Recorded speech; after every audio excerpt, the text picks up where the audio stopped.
fight the power like BITCHUTE. What's the status, 3? I'm good, just making the world a better place, that's all.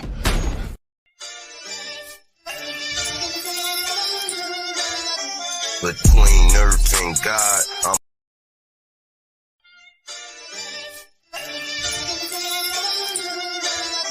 Between earth and God, I'm a byproduct. I come from a family of hustlers. That byproduct, money is the root of all evil.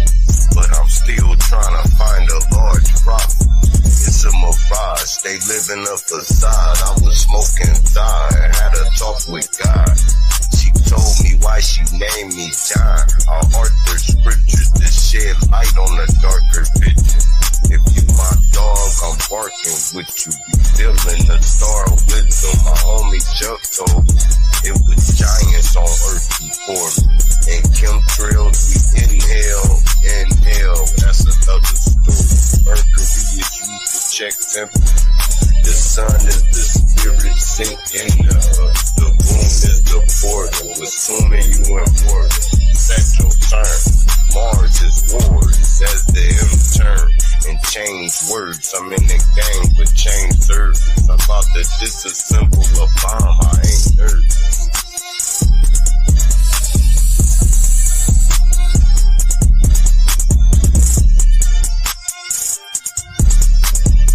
Drake, Dragon, Draco, Draconian, land of the giants, ice wall, Patagonian, lexicon, word wizardry, speaking Babylonian, highways of the vortex, shooting out the fallopian, low vibrating light, king of the material, mark of the beast, nanotech, scanning serial, the mental dead, carried by 6 to your burial, the lights is out.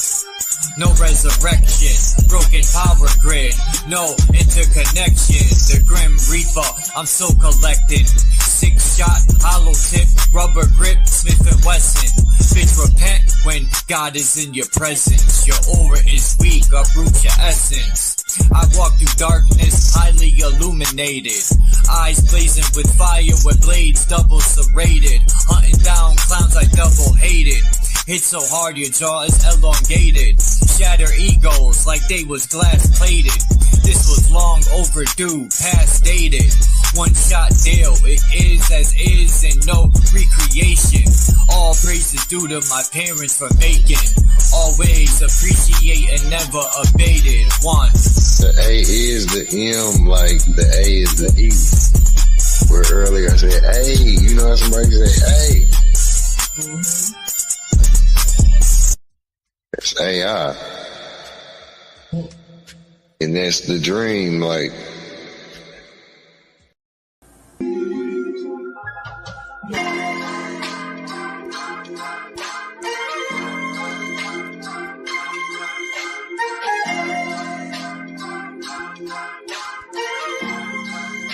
Check it, yo.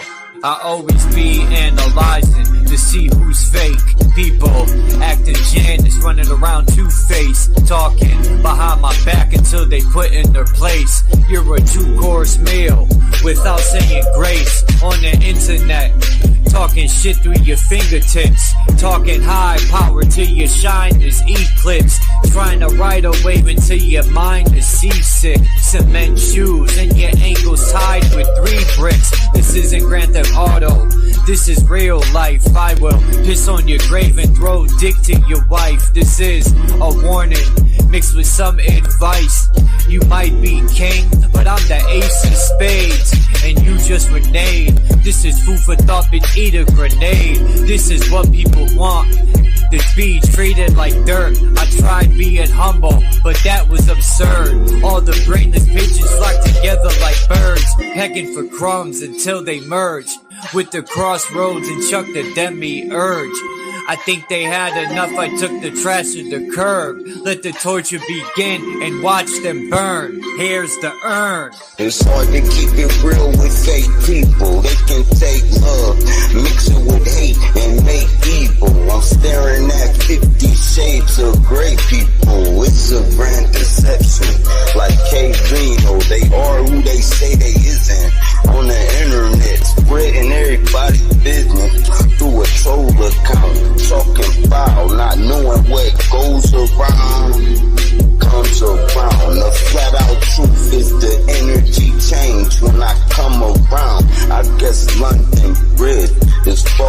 down. Hey, people, story mouth. We know all about the narrative painting. To control the clout, they gatekeepers. Trying to stop the ones trying to awake people. HOTC, nigga.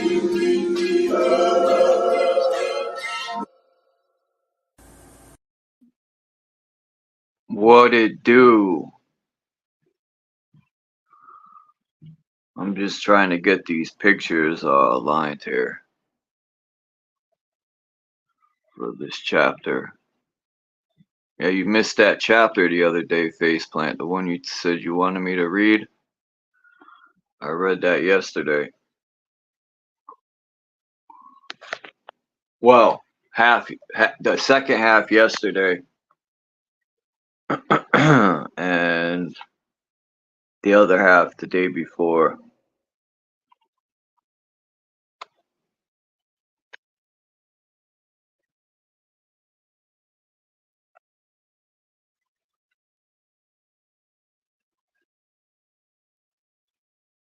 Working on another song. More or less it'll be by myself. Unless I find somebody, excuse me, to jump on. Alright, so this is part 4 from chapter 3. It's called The Individuated Ego.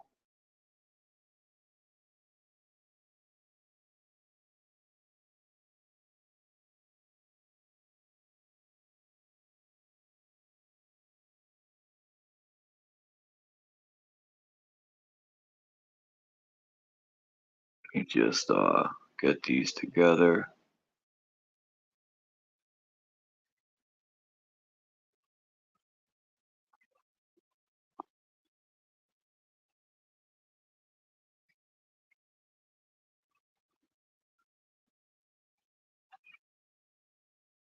Two stupid pictures of Yahweh and Saint Christopher.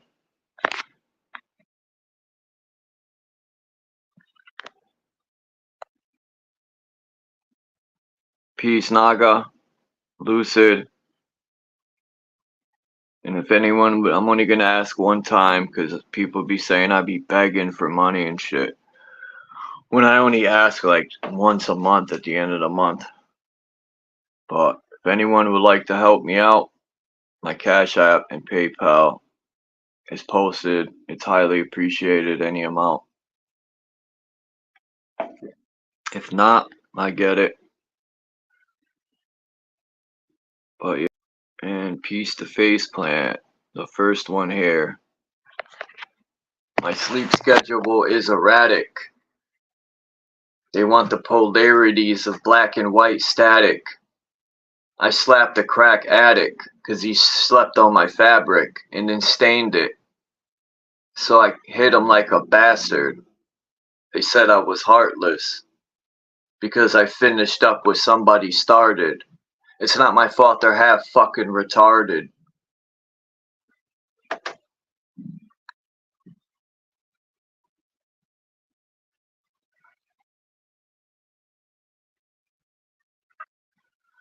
Alright. It's hot. It's hot. Okay, chapter 3, I think it is. Chapter 3, part 4. The individuated ego, dude. No, it's not the dog-headed one. It's this picture. The one with Jesus on his back.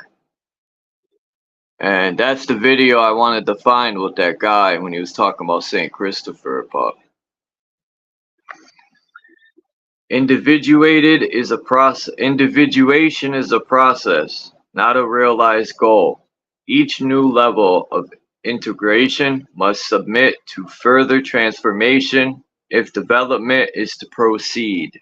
However, we do have some indications concerning what to expect as a result of the ego-conscious encounter with the self. Speaking generally, the individuation urge promotes a state in which the ego is related to the self without being identified with it.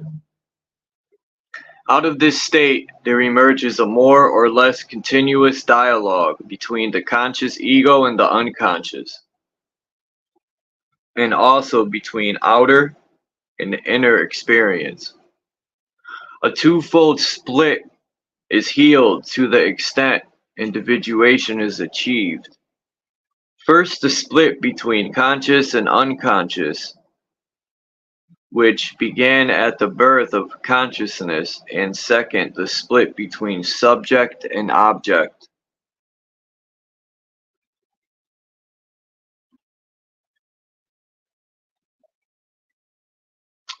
I don't know how to say this word. I think it's dichotomy. Dichotomy between outer and inner reality is replaced by a sense of unitary reality. It is as though original unconscious wholeness and oneness with self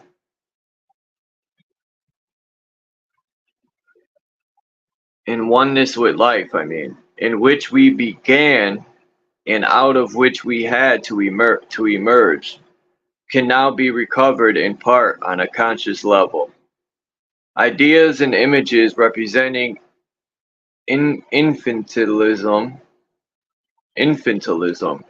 at one stage of development represents wisdom at another stage. Images and attributes of the self are now experienced as separate from and superordinate to the ego. This experience brings with it the realization that one is not master in his own house. He comes to realization that there is an autonomous inner directiveness separate from the ego and often antagonistic to it. Such an awareness is sometimes releasing and sometimes exceedingly burdensome. One may indeed feel suddenly cast in the role of Saint Christopher in this picture. The dawning realization of something living in the same house with oneself is often presaged by certain types of dreams, presenting the dreamer with happenings paradoxal or miraculous. Such dreams open up a transpersonal category of experience, alien and strange to consciousness. An example of such a dream is the following. The patient was a woman who was a scientist with a very little rational matter of fact mind. This was her dream. A man, a scientist of her acquaintance, was having a heart attack. He picked up a canna plant and clutched it to his breast. Immediately his heart attack was healed. Then he turned to the dreamer and said, "My fellow scientists may laugh at me for using this treatment, but it works and my children are too young to be left fatherless." This dream was followed a short while later by a singular experience of synchronicity that finally penetrated the dreamer's rational, mechanistic worldview and was experienced as something impressive. Like the super order in the earlier dream, it is as if the plant were able to drain off the effects of the heart attack and restore the heart to its previous state. The plant symbolizes the vegetative state of life. It is analogous to the automatic or vegetative nervous state. On the psychological level, it represents a primordial vegetative state or mode of life experience that has a reservoir which can take up destructive excesses of energy that may accumulate in the conscious personality. This happening is experienced by the conscious mind as miraculous, i.e., transcending the categories of conscious understanding. Another example of the same theme is a dream of a man in the late 30s who had a very alienating childhood. Both parents were alcoholics, so the patient was obliged to assume preciously adult responsibilities and attitudes if the family was to function at all. Hence, he grew up into an extremely rational man, functioning well in a responsible position. But then he began to lose his bearings. He didn't like his work, he didn't know what he wanted. Progressively, everything he was doing lost all meaning. He was very difficult in therapy because we couldn't get beyond rational discussion. Then he had this dream. He met a strange and unusual woman whom he felt he had heard of before. She was an exponent of homeopathic medicine.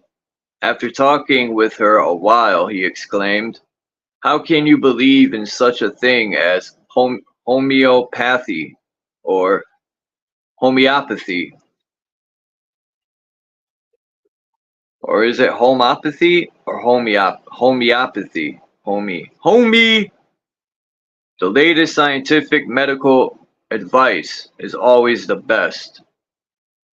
Homopathy, I think it's homopathy. It can't be homeopathy. Homeopathy? No, it's homopathy.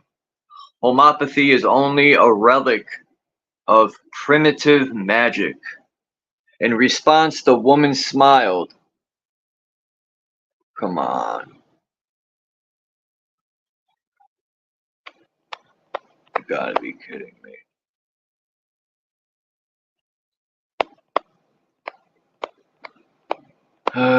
This thing skipped all these pages.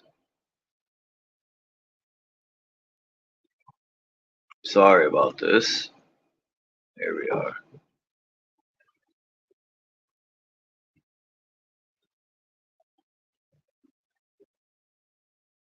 Smiled mysteriously and said, "Yes, exactly."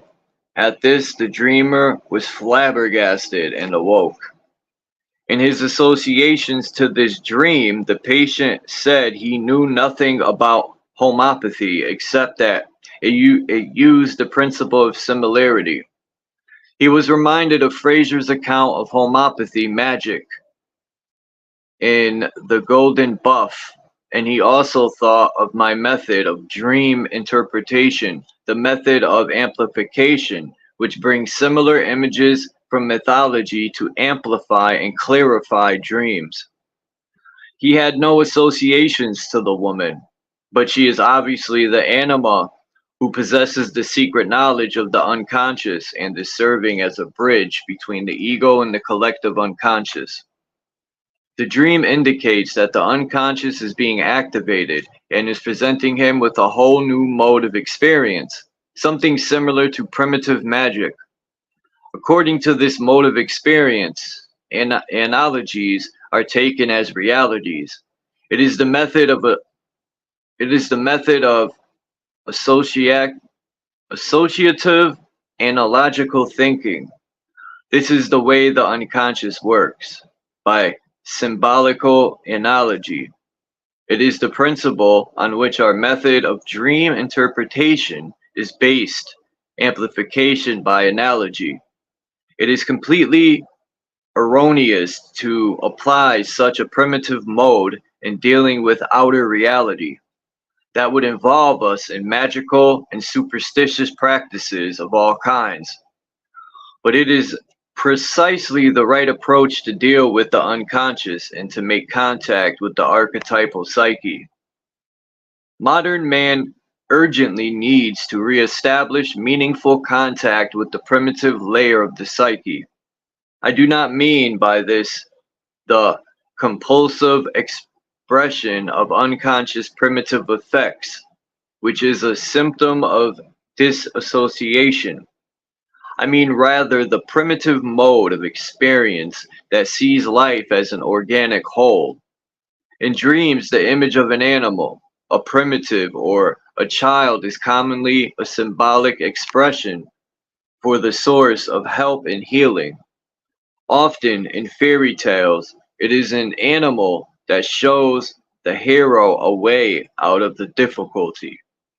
The images of the primitive and the child serve a healing function because they symbolize our birthright to wholeness, the original state in which we are in rapport with nature and its transpersonal energies which guide and support. It is through the child or primitive It is through the child or primitive in ourselves that we make connection with the self and heal the state of alienation. In order to relate to the mentality of the child and primitive consciously, rather than unconsciously and and inflatedly, we must learn how to incorporate primitive categories of experience into our worldview without denying or damaging our conscious scientific categories of space, time, and causality.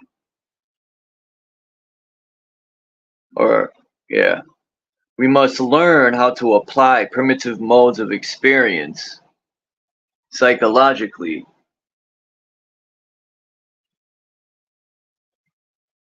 Hold up.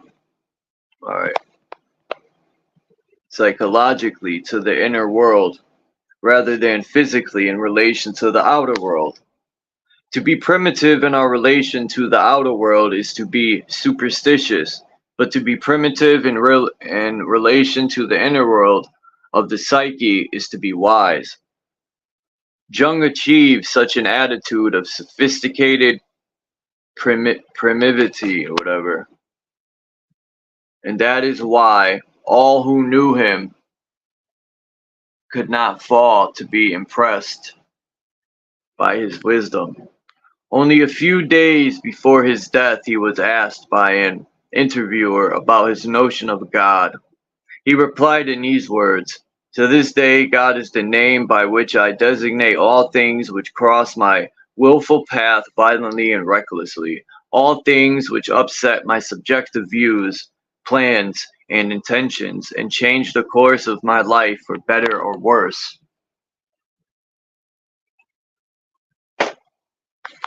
The view Jung is here expressing is essentially a primitive view. It's like a conscious and sophisticated one. Jung is calling God what most people call chance or accident. He experiences apparently arbitrary happenings as meaningful rather than meaningless. This is precisely how the primitive experiences life. For the primitive, everything is saturated with psychic meaning and has hidden connections with transpersonal powers. The primitive, like the child, lives in a world that is continuous with himself. He is in rapport with the cosmos. The more one attempts to relate consciously to the depths of the psyche, the more he is led to the same attitude expressed by Jung, namely that all the vicissitudes of the outer and inner life have a meaning and are expressions of transpersonal patterns and powers. Chance as a category of experience is a symptom of the alienated life. For the self-connected man, as for the child and the primitive, chance does not exist. Perhaps this is the meaning of Jesus saying, "Unless you turn and become like children, you will never enter the kingdom of heaven." Emerson expressed the same idea, namely that the law lies behind all apparent chance. The secret of the world is the tie between person and event. The soul contains the event that shall befall it. The event is the print of your form. Events grow and on the same stem with persons. Each creature puts forth from itself its own condition and sphere. As the slug sweats out its slimy house on the pear leaf, a man will see his character emitted in this event that seem to meet, but which exude from and accompany him. There are no contingencies. Contingencies. Oops. There are no contingencies, law rules throughout existence. In the early stages of psychological development, God is hidden in the cleverest hiding place of all, an identification with oneself, one's own ego. This idea of the hidden God corresponds to the Gnostic myth of Sophia, a personification of the wisdom of God. In the process of creation, Sophia, the divine wisdom, descended into matter, and then in the course of that descent she became lost and imprisoned in matter, thus becoming the hidden God which is in need of release and redemption. This notion of the divine spirit imprisoned in matter, hidden in the darkness of the mind, represents the self-hidden identification with the ego. Matter, which is hiding Sophia, symbolizes the concrete, temporal, earthy reality of the individual ego. If God is imprisoned in matter, in the immature personality, the task of psychological development is no less than the redemption of God by human consciousness. The redemption of God was a theme basic to alchemy. The alchemical opus was a work of redemption. The whole process of transmutation attempted to release and redeem a supreme value from its bondage in base matter. The base matter was the prima materia, the stuff that one started with, corresponding to the inflated immaturities of one's own psyche. This way, to be transformed into the philosopher's stone, a divine essence, the prima materia is our ego self-identity, the residue of original inflation. To submit this material to the alchemical process means to apply conscious effort and attention to the task of refining and separating this composite mixture to the end that the self or archetypal psyche will be freed from its contamination with the ego. There is a contrast between the conventional Christian attitude, which has the theme of passive redemption of man through faith in Christ, and the alchemical attitude, which is an attractive effort by man to redeem God. About this contrast, Jung writes, in the Christian attitude, man attributes to himself the need of redemption and leaves the work of redemption, the actual athlon, or opus, to the autonomous divine figure. In the alchemical attitude, man takes upon himself the duty of carrying out the redeeming opus and attributes the state of suffering and consequent need of redemption to the anima mundi imprisoned in matter. And again, the alchemical opus is the labor of man, the Redeemer, in the cause of the divine word's soul slumbering and awaiting redemption in matter. The Christian earns the fruits of grace from the work performed by Christ, but the alchemist creates for himself by his own effort the panacea of life. Modern man is obliged to proceed in much the same way as the alchemist. If he has no recourse to passive redemption by the mediation of sacred images, He must rely on his own active efforts to work on his own prima materia, the unconscious, in hopes of releasing and bringing to awareness the suprapersonal nature of the psyche itself. This is the central theme.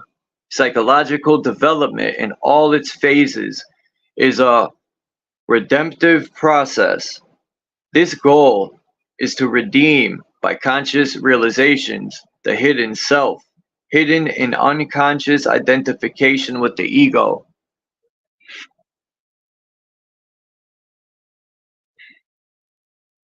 The repetitive cycle of inflation and alienation is suppressed, or sorry, the repetitive cycle of inflation and alienation is superseded by the conscious process of individuation when awareness of the reality of the ego self-axis occurs.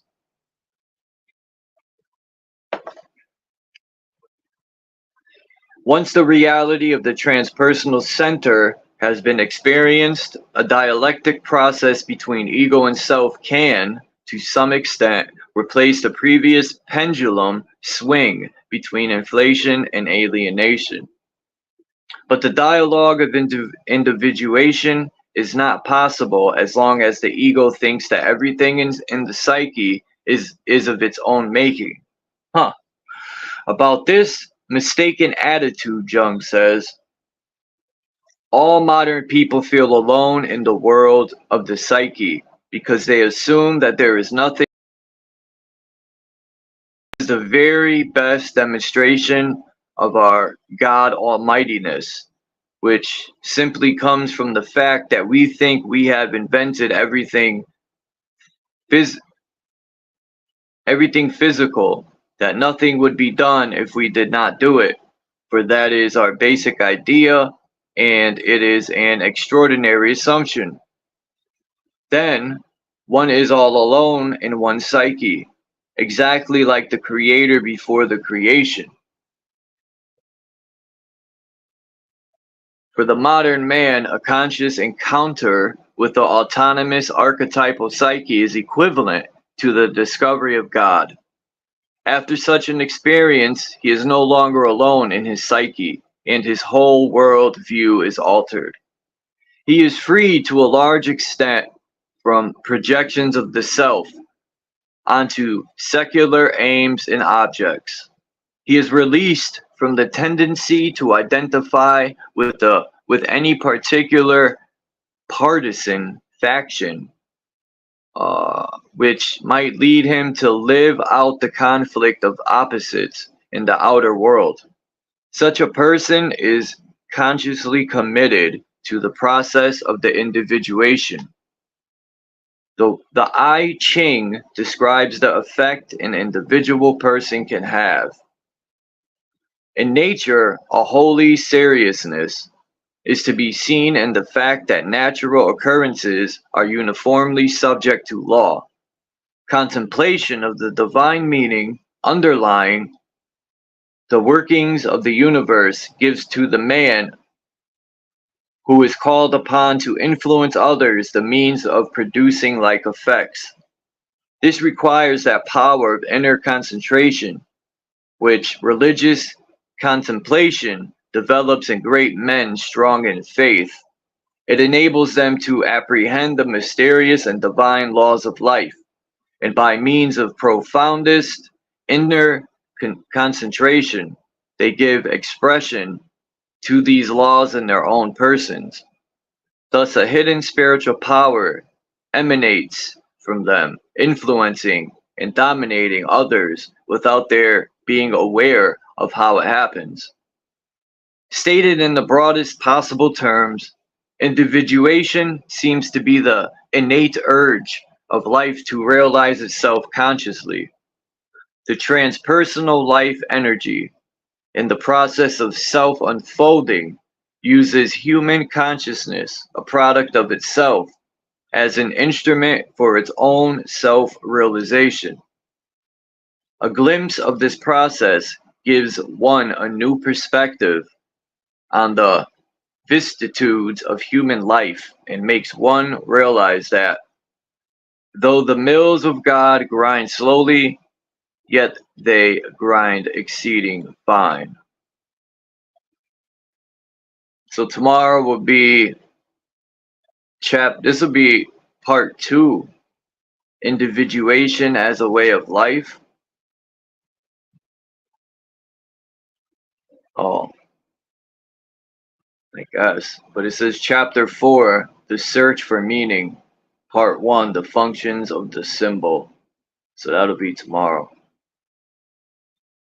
Chapter 4.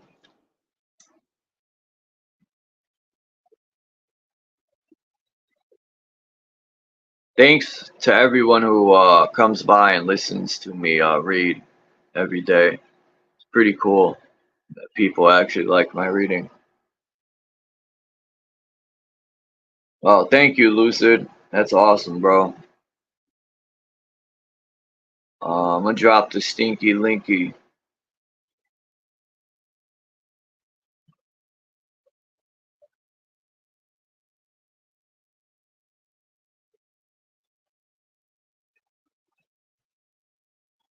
What did you think about that face plant? Oh, you said you'll be back.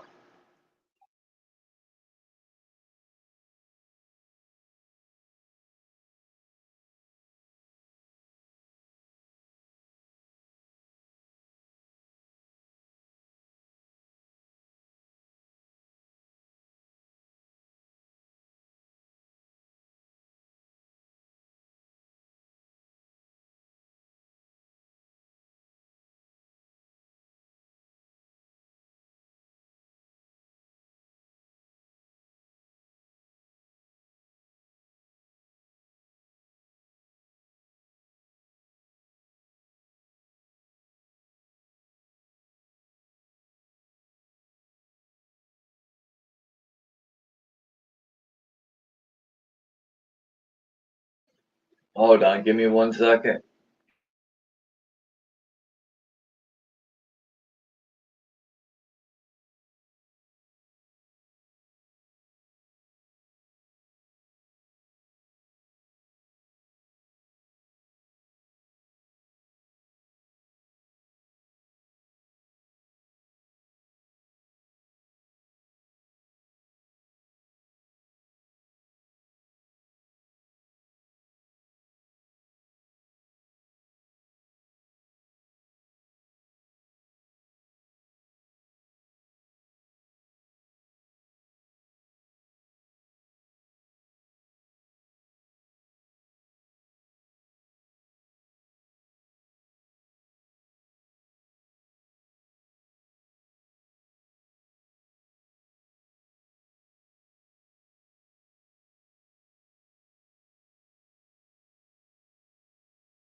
What it is, yo? What's up?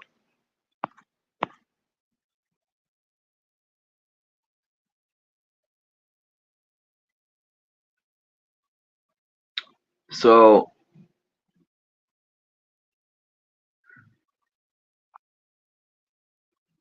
how are people feeling today? What do you guys think about the ego, right? What do you think about the polarization of everything, right? I remember as a youth, thinking about how they teach you the brain. There's two sides to the brain, which okay, whatever. But to me it's one whole brain. Um I know I've seen some evidence that allegedly shows when they would open up a skull that they're able to control the right side from the left and so on and so forth. But what's the purpose of them putting the brain into two sides? You think that affects people's thinking?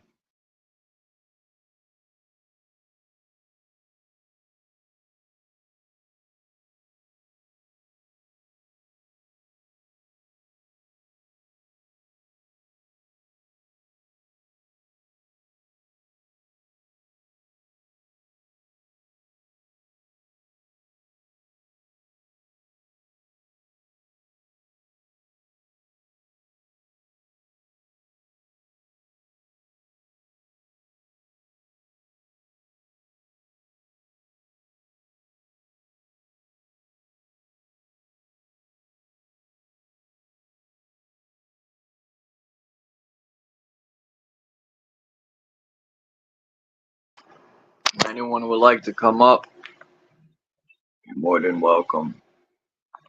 I got this cool song, man. He hasn't been here in a while, but I forgot his name. Joe King's friend.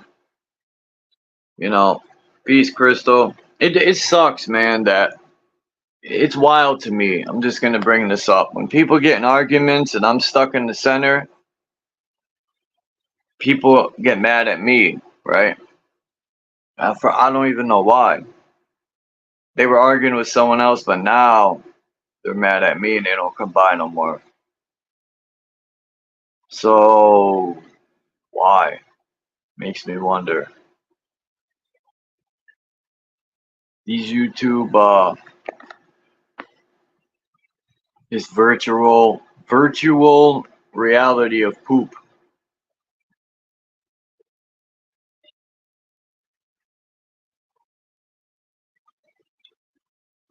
There's a few things I wanted to bring up, but I'm not even gonna waste my fucking energy. It's not even a fucking point.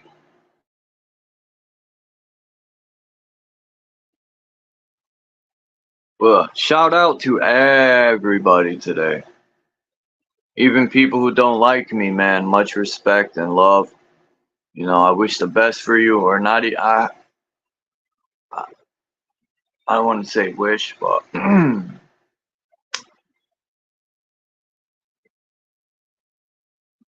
alright. I'm actually a piece of shit.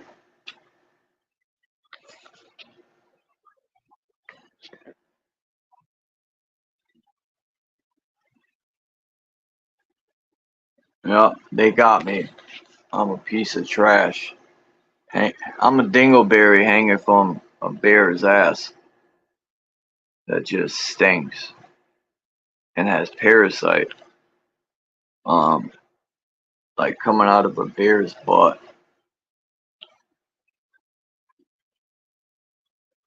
I think I'm pretty good.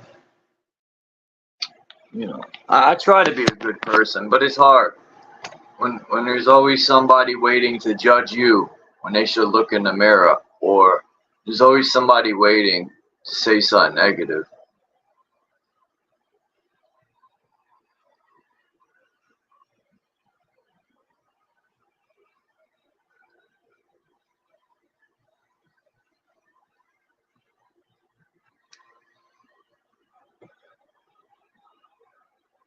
You seem like a very strong woman, Crystal. No disrespect if you are a woman. You know, it's hard to tell because so many people like make fake accounts and stuff. But you seem like a very strong woman, Crystal, and you got a good head on your shoulders, and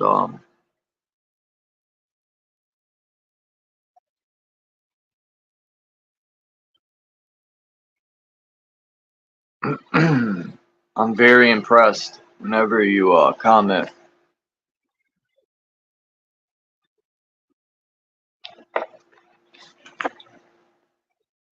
Very intelligent. Yeah, I can't be around certain energies either, man. I immediately got to like go the other way. Like I'm practicing more than ever now to keep myself in a certain mind state. And I've learned that it's all on you. To the point where if someone's in a bad mind state, I don't even want to be around them, like you said. It's time to move.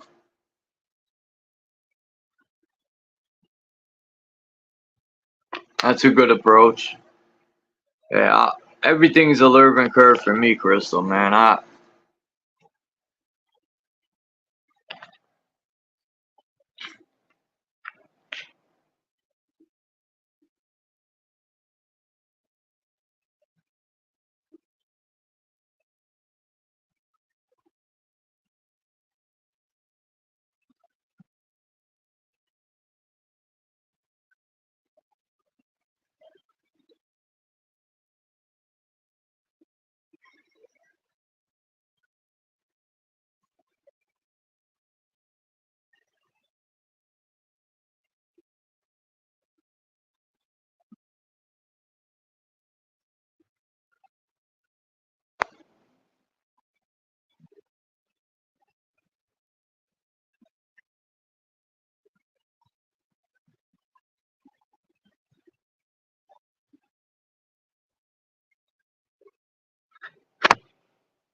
My bad, I'd use the bathroom.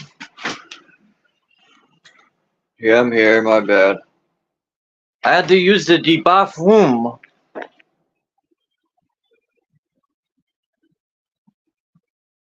That was rude. How rude of I.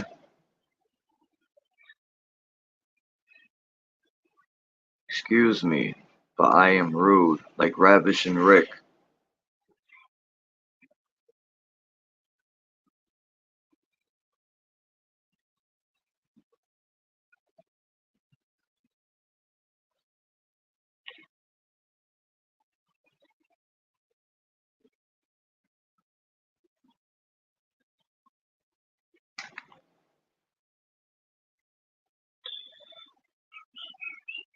Method Man.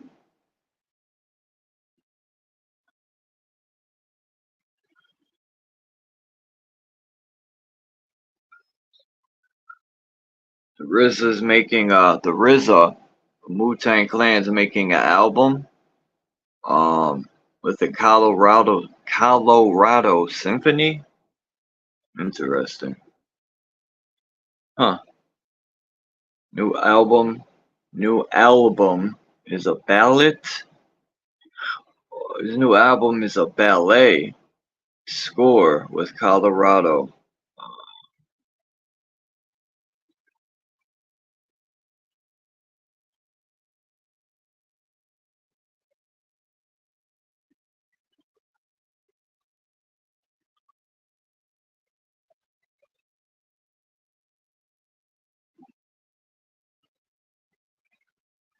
Wow. The RZA did that on the for anyone who knows the double album. He had an orchestra, which I think was awesome.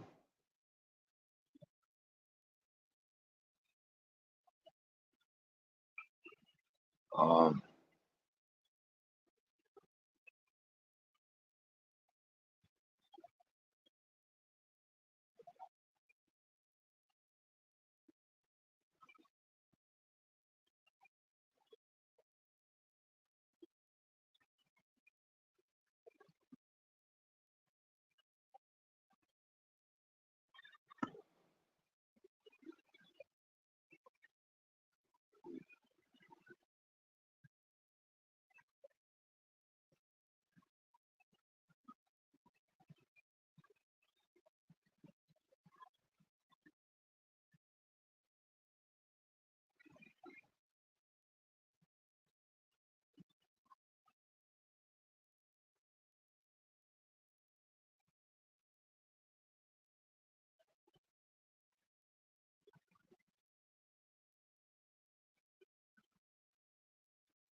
very, very interesting.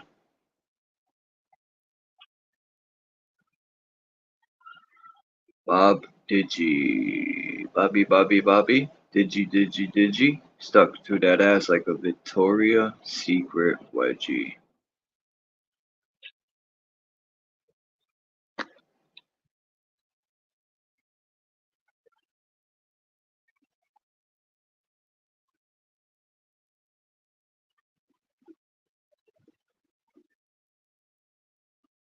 What's the best book of war?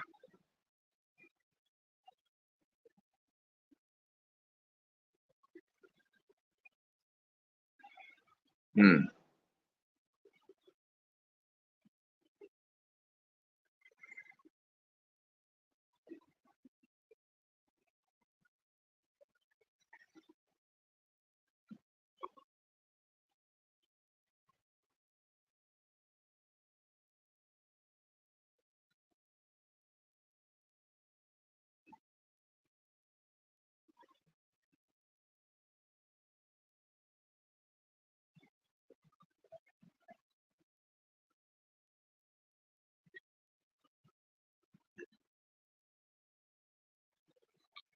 Huh.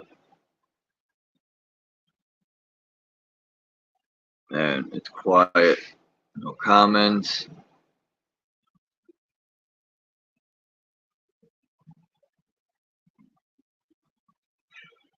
It's a laid back, chilled out,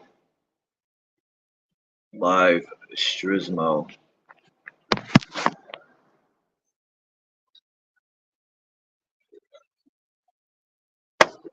If you're living in the world today,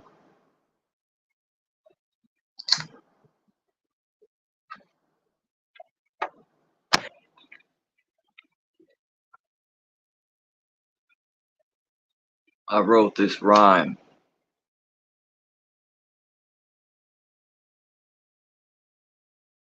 From the ground to the tip of the spine, to the throne within my mind.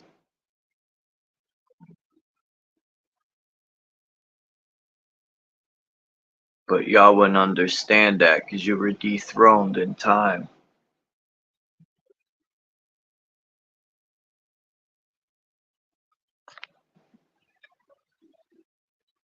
I said, it's grimy, gritty, filled with pain and misery. The Fisher of Men, MK Ultra, Disney. Hypnotized children, black market kidneys, sacrifice, rituals, cocaine, Whitney. Shine light into the dark, you might not like what you see. Daily program upload, tune in through your TV. The Corporation of America, where magicians run free. In a land that is blind, the all-seeing eye is king. Look within myself and fine-tune all the strings. Source leads the orchestra, and all stars are the symphony. Ink spills from my pen, painting pictures as I purge. Put energy into motion when I speak the spoken words. Mother Earth is the potion, no treatment, just cures. It said death comes in threes, when it rains it pours. Let the guilt sink in, as the pain is absorbed. I speak from experience, now my balance is restored. I had to learn a lesson about who I can trust. Trying to pull my cards, revealing a royal flush. People talk a lot of shit, you're only gonna get flushed. Whoosh.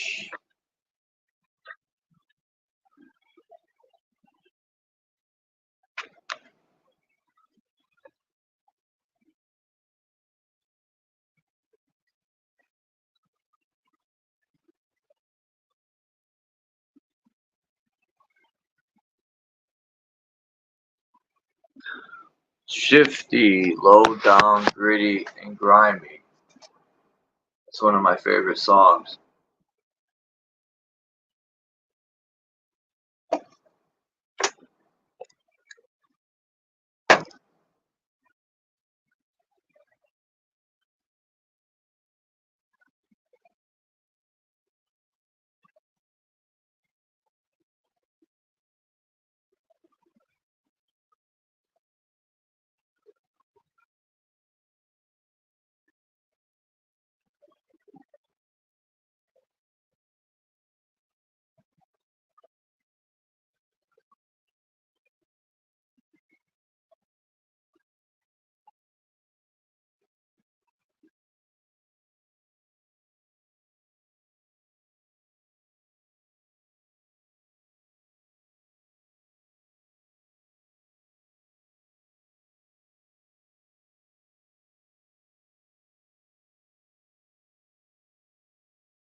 Huh.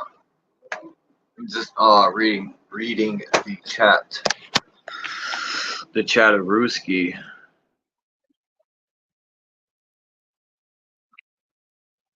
Faceplant said I'm a decent host. I remember that.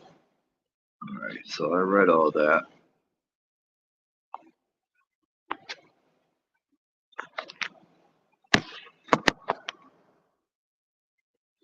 Oh, that's right. I hope JG is still in here. Let me see. Do I have this video? I hope so. Yes, I do.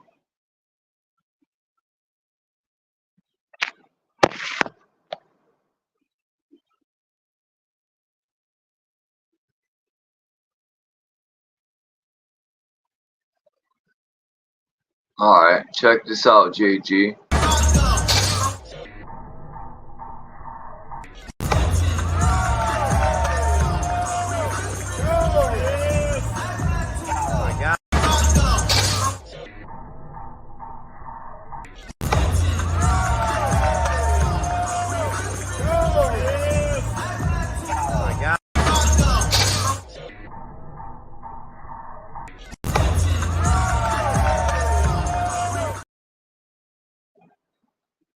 What do you think of that, JG?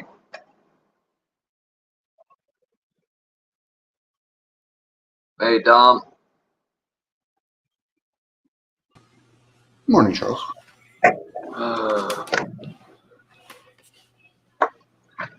Yeah, it's about all this morning is good for. Morning. I woke up dead.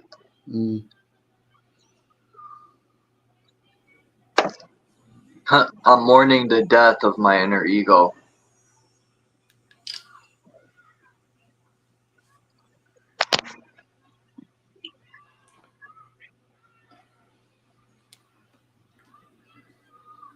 I don't know who that is, JG, but that young man had skills.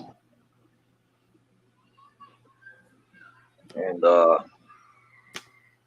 I just play this one video real quick. Well, then here's the question. Do you think there is life after death? Even if you have no kind of a way of knowing that infallibly, do you act as if there is? Do you think there is? Your actions echo in eternity.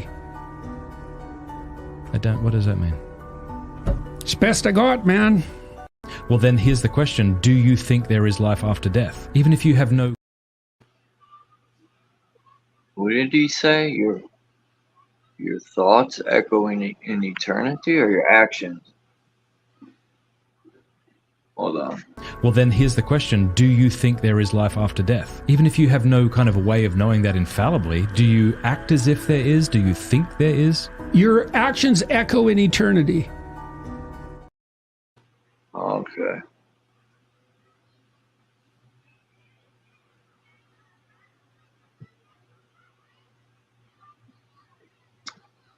That seems to be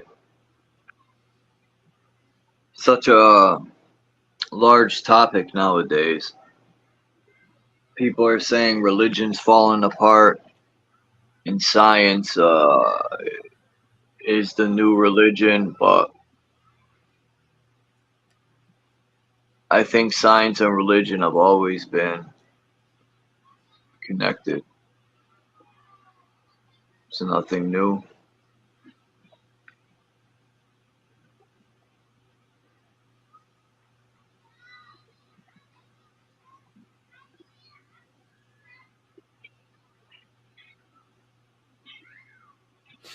That's pretty statement that he said. There is that domino effect. I create something here. Let's say I make a car, or I participate in making a car. In eternity, it will. You know, the car will last for a certain period of time. It'll affect another way. It might go into rust. You might have parts for it. You know, but my action, you know, but who I am is not my action, but the action will. It's a tongue twister, but.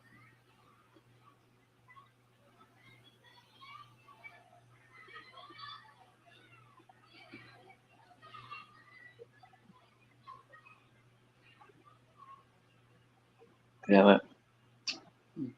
Something I wanted to look up, and now my brain went blank. Lucky you, Charles, if it did. Nah.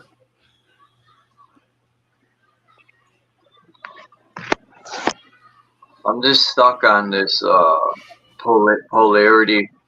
'Cause I've noticed the polarity is used so much. They take one thing and they'll split it into two. Mm-hmm. And I don't know if it's purposefully done to confuse people that don't know. They're usually both, you know. People pick one side usually instead of not realizing they're both. Or so I don't know what's the purpose, like the polarity of energy. You're in and out, or you're negative and positive, right? It's still one source of energy.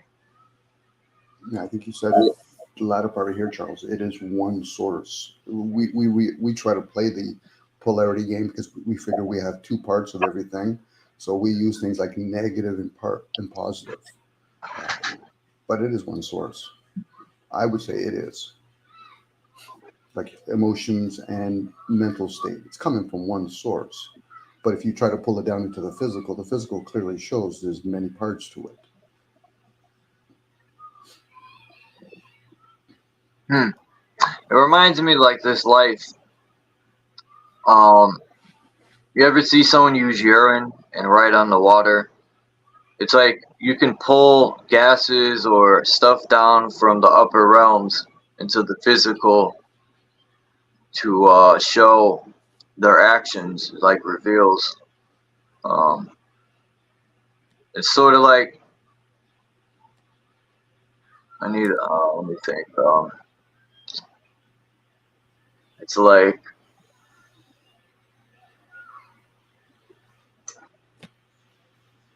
I don't know. I don't have a good explanation. I was gonna use wind, but you don't necessarily. You could feel wind. You know, you really don't need to see it to know it's there because you could feel it. But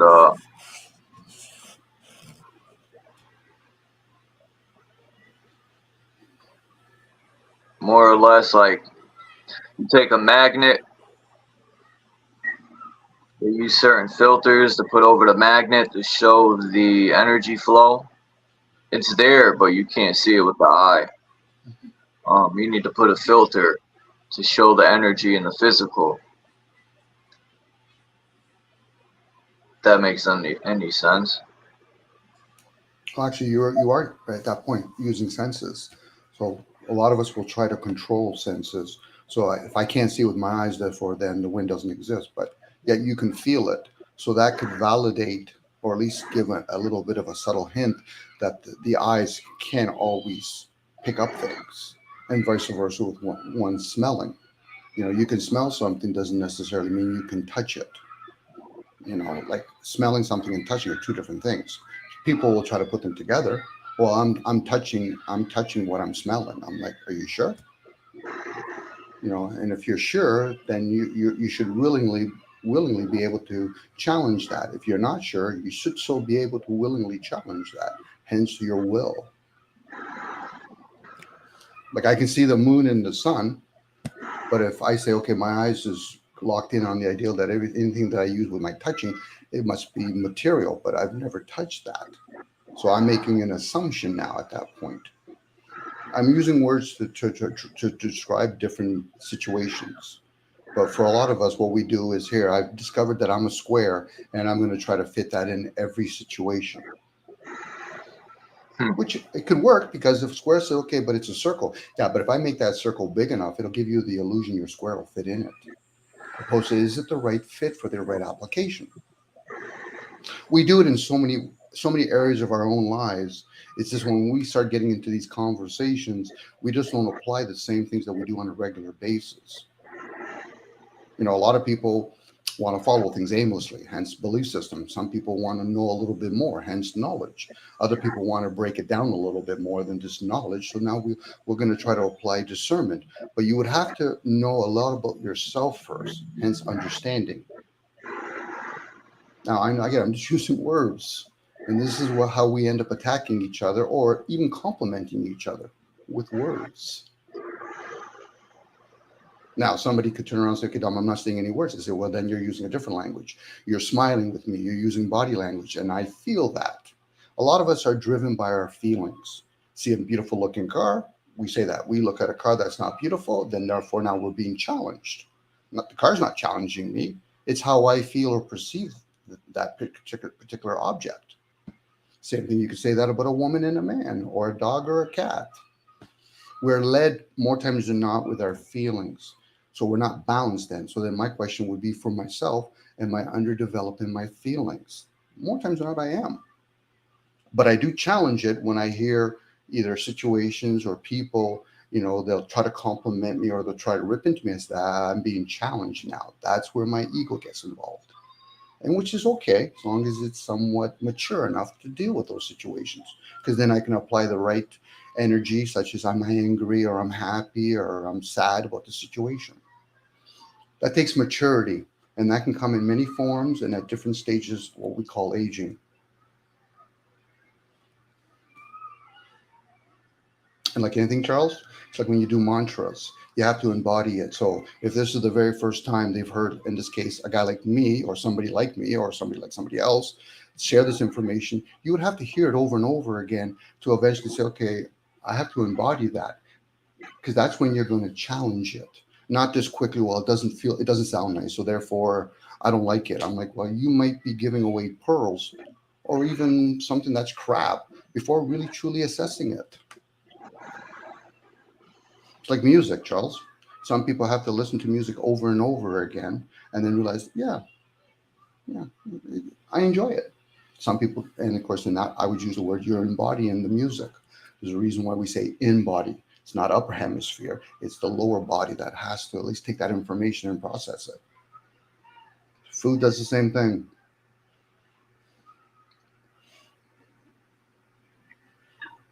That's why they say you are what you eat. I mean, if you're eating food that vibrates low, and has no nutrition value, you're going to become just that, It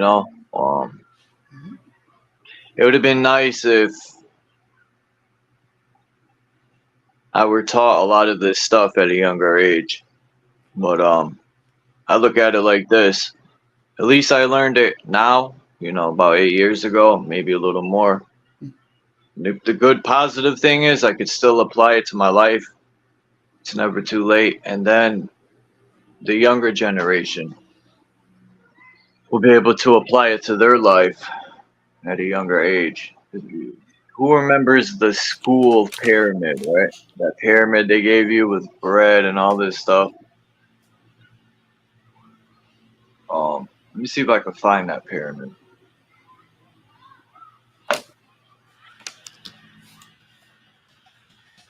I just got some cool bee symbology. I thought this was a cool drawing. Along with the mother bee goddess. Kind of looks like a Egyptian twist to it. Kind of looks like the New Orleans Saints symbol a little bit.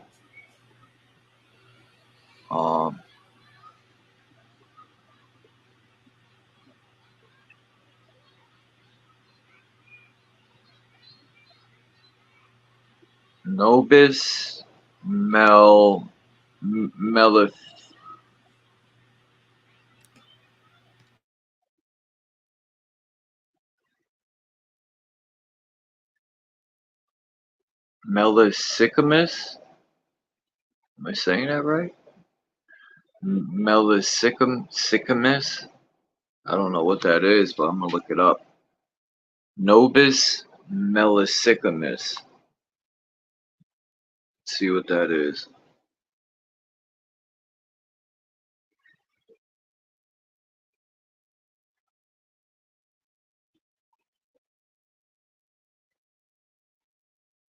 Come on.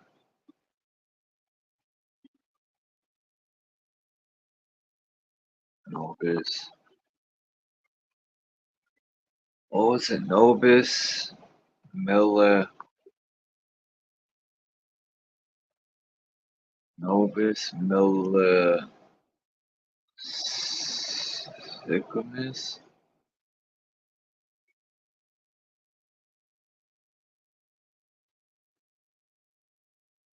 Melisicamus. I hope I got this right.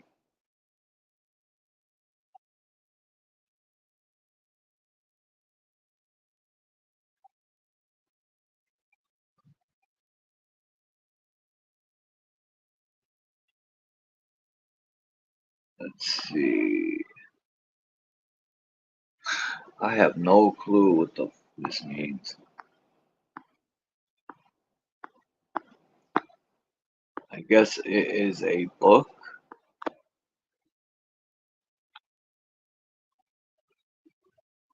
Okay.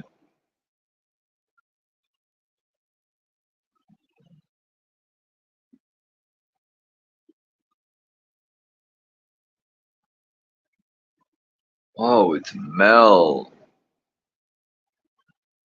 Oh, fucked it up, dude.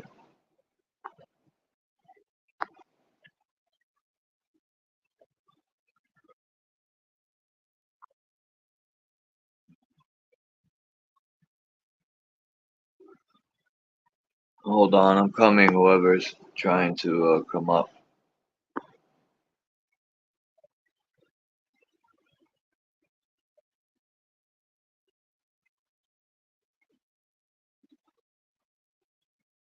No, the sickness.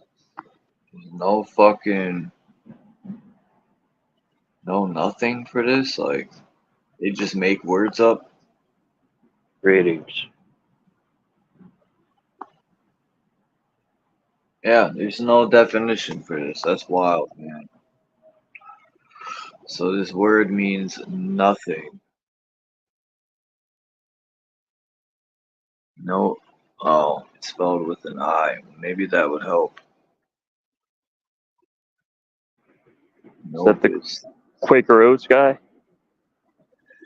I don't know. But it says Nobis Melif. Maybe that's an F, not an S. Maleficamus. Maleficamus. Oh, it's Sicamus. Okay. Melisicamus. Yeah, there's a book now. Nobis Melisicamus. No, there's an F. Maleficamus. You think that's an F? Yeah, that's cursive. That's like a cursive style F.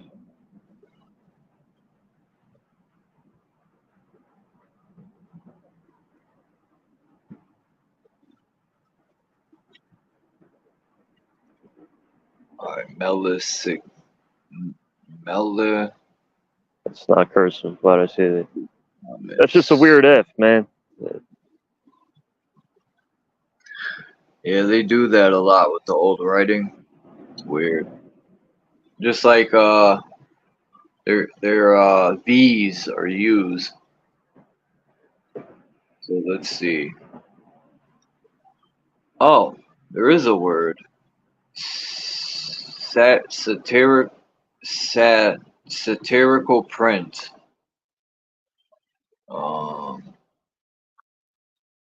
Let's see. Yeah, Nobis Mellificamus apes. Yeah, you're right. Thanks for that, JG, because now it actually unlocked a book, The History of Mead, MEAD.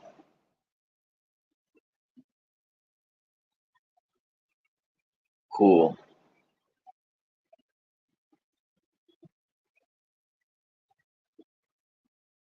Mellificamus. Mellificamus, Latin verb mellificamus, first person plural, present active indicative of mellifico. A mellifico. Oh.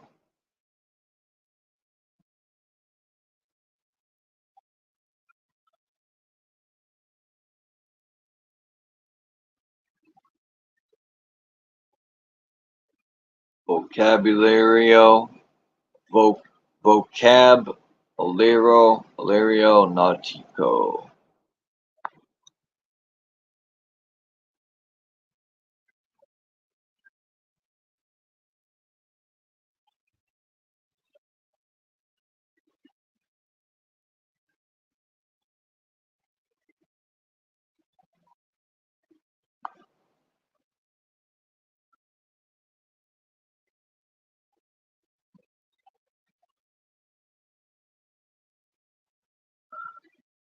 Do, do, do, do, do.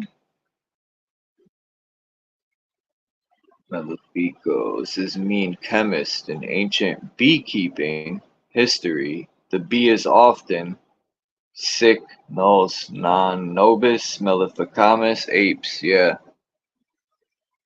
So it unopened. Yeah, unopened a PDF book on beekeeping.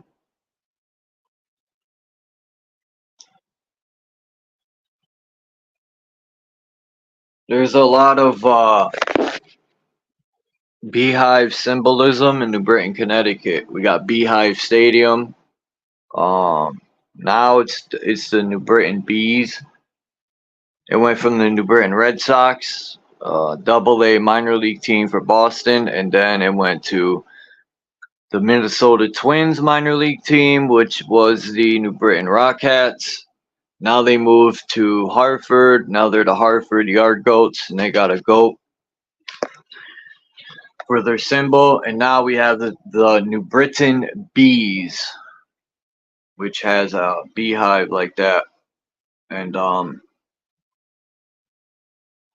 trying to think, the old high school in New Britain had a lot of this cement bee symbolism all in the architecture.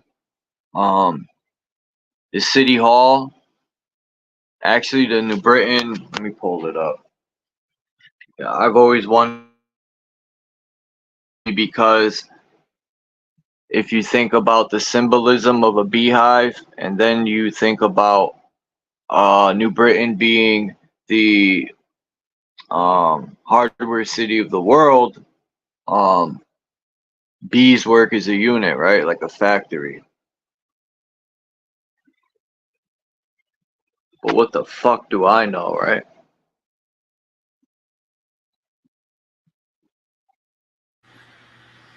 Bees have an order to themselves, Charles. They show obedience, and they know the hierarchies, which a lot of us humans have kind of forgotten, or at least be taught. That's why back in the days, people would know who their Lord was, and they put a lot of responsibility knowing that you're my Lord, and in being my Lord, you're going to take care of a lot of situations. We do our part, you do your part. It's like a company that's running really efficiently. A lot of us, we live our existence like we're coming from a puppy mill, dog eat dog world kind of mentality. Hence the disobedience.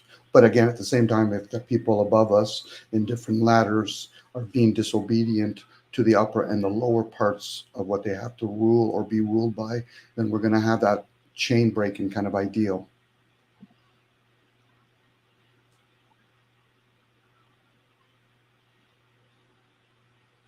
Nature works that way. It has its order. It has its order. You know, it might be in the unknown, which is what some people might perceive as the word chaos, but it gets brought down into order.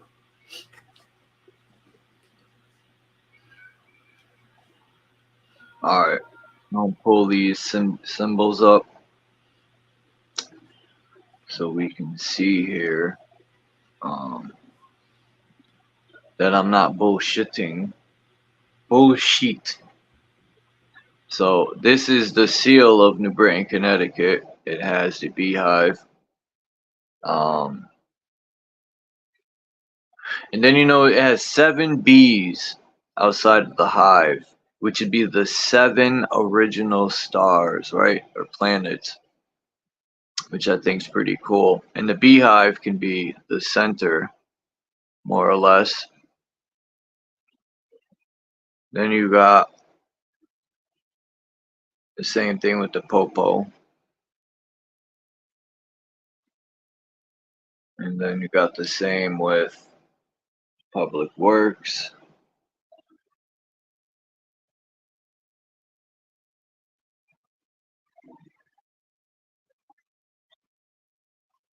Right? Then you got the same thing with Aunt Lillian in the fire department.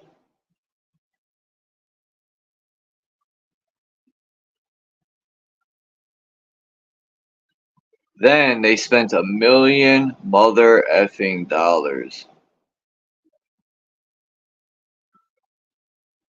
Uh-oh. Where's the picture of this stupid beehive bridge?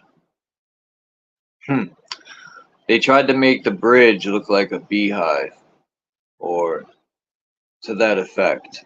They spent over $1 million buckarooskies on this thing. Trying to find a real picture of it to do justice, but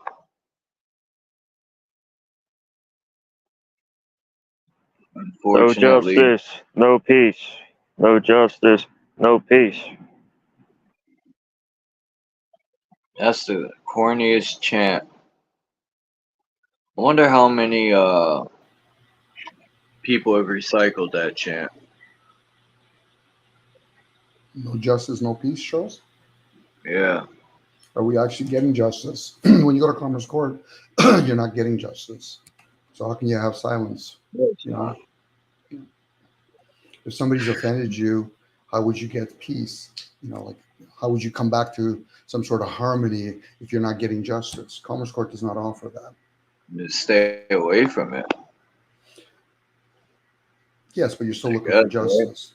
Well, think about an eye for an eye kind of idea. How do you get justice now? Do you take on the other person's child, or do you say, you know, you harm one of my animals, so I have to take one of your animals? That's karma in maybe. action. Yeah. Commerce is all about, like you just said now, about money. You know, they spent $1 million for whatever this picture you're going to show. In old, it would have been we used 1,000 slaves. They motivate people with printed money. They're looking for obedience, but they're not going to get it with mastery of slaves, let alone fiat currency. Excuse me. Our surroundings reveals it on a regular basis. You just got to see how people are driven to drive who knows how far to go to a job that most of them, if you actually had that opportunity to talk to them, I don't enjoy my job. And then you start hearing all their justifications. I got to support my family. What else would I be able to do? Dom, you don't got a clue what you're talking about. I'm like, this has nothing to do with me. I'm already going through all that scenario. And this is why some people start questioning their existence while they're here, looking for an answer. You tell me when you get that answer. Yeah, the fastest way to get an answer is to look within. That's my opinion. Or just more mazes.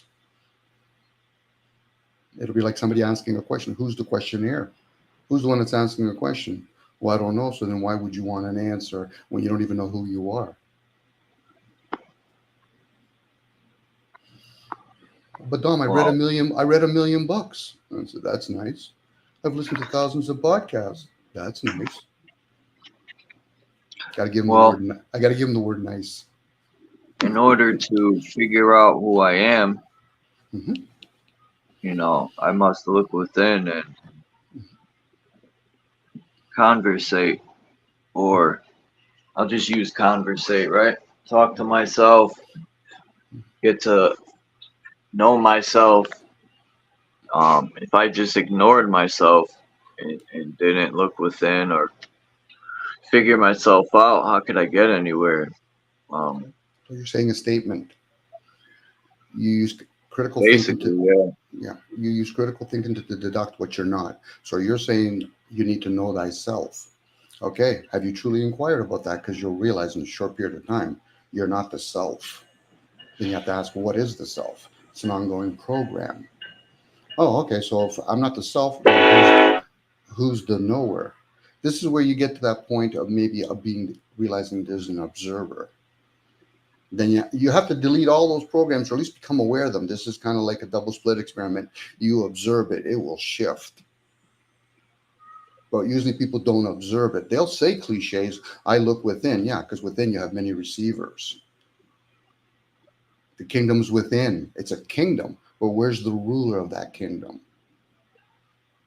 These are cliches that we use, and they're all good distractions, especially when you think that's the answer.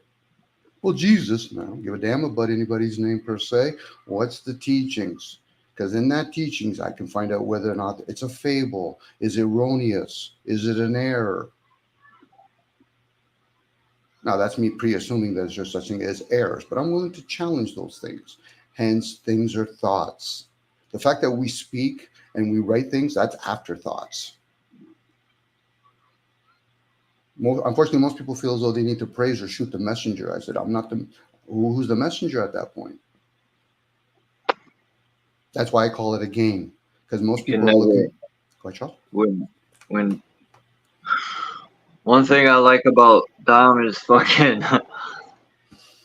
whenever you think you're onto something, Dom steers you in a different direction.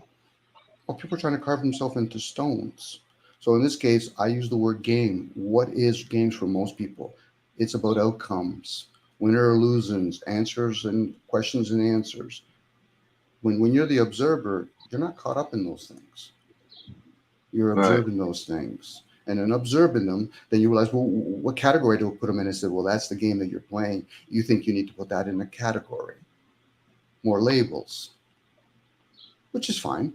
If a person's truly trying to live in existence, some people could use the word, yeah, they're living consciously ignorant. There's a reason why they got that word consciously ignorant. Because when you wake up in the morning from that sleep state, you're in the conscious state now. Conscious state with your senses. And can you truly ignore a lot of things in your senses, such as, well, I'm using my eyes. I said, don't you think those eyes can be misleading? Sure it is. Don't you think tasting something that you think it's salt, but then I turn around and say, no, you're using a word to describe something that's actually not salt. This is how we get programmed. That's why it's called conscious ignorant. It's not subconscious ignorant, because the subconscious will communicate with you on a regular basis. But that snake, that when it wakes up, it doesn't know to challenge itself. I just want to say peace to Christy, Sir Drop, what's up, and I am Max.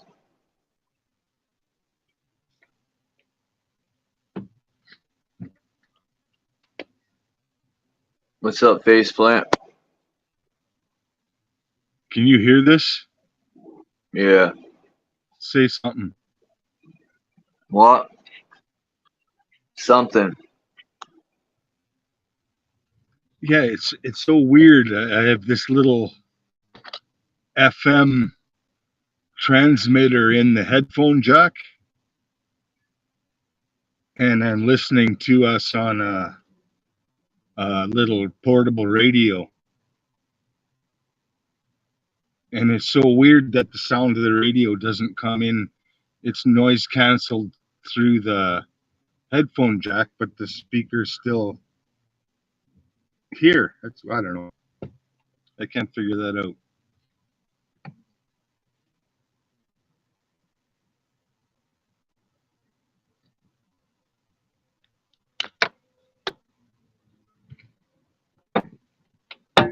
I've been seeing a skunk here in the morning, just about every morning the last week or so.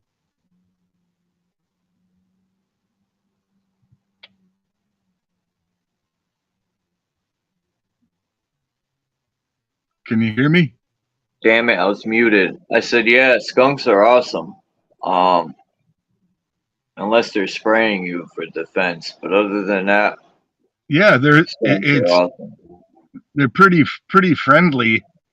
Like it just waddles in. It doesn't bother. Doesn't matter if you're there or not. It's not scared. Right? It shows its colors, like you can see it. It holds its tail up so you can see it. So they're friendly. Like cats. They're letting you know. They're letting you know you're there, right? Mm-hmm. And then banging on the wheelbarrow, and yelling at it, and it didn't bother. It just walks up to the pan of water in the front yard and has a drink. Yeah, skunks. I've come across them plenty of times, and they have never, in any way, tried to spray me or attack. Yeah, they're not going to sneak up on you, right? That's why they have those colors so they can show. they're obvious. Like a poisonous snake is bright colors. Sometimes. My homeless friend in Missoula said she got attacked by a bear this past winter. She said she was laying up by this tree and a bear came up and rolled her over.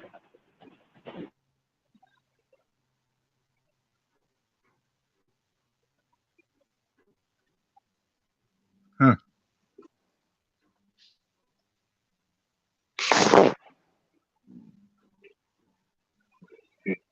Do. Here's more fun words for bullshit. Enjoy. What is a fancy word for bullshit? Balderdash, baloney, blarney, Bovine leather, scatology. bosh or bosh, bull, buncombe, bunk, bunkum, claptrap, codswallop, flapdoodle, flimflam, flummery, fustian, gobbledygook, guff, hokum, coo, twaddle, poppycock. That's my favorite.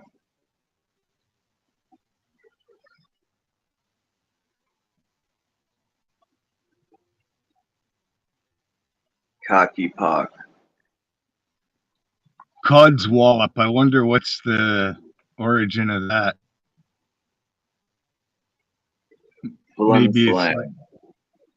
Maybe it's like the guts you cut out of a fish. It's fucking garbage. Codswallop.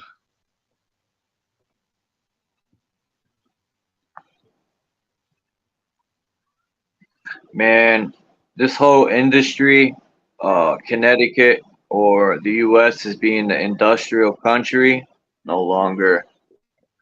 We're more like a fucking joke now.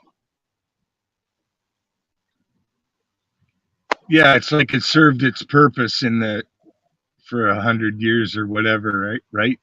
Yep. Got the rich until they used up all the resources in the area or the market for whatever products dried up and they moved on to something else. Sucked the life out of the neighborhood and turn this beautiful country into a landfill.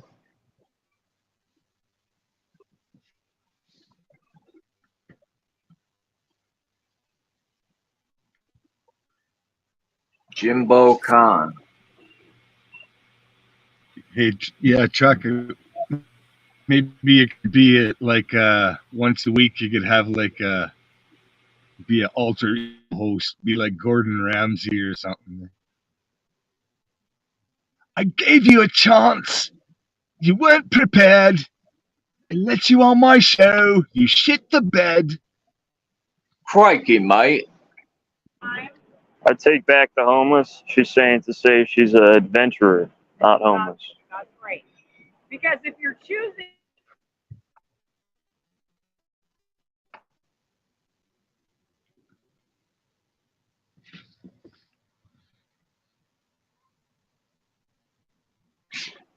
Jimbo. Is that Jimbo, Connecticut or Jimbo Khan?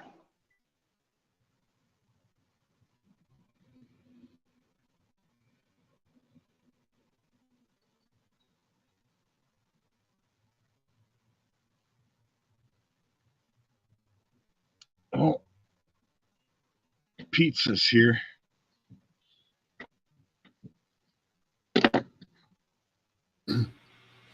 Does not the Empire... I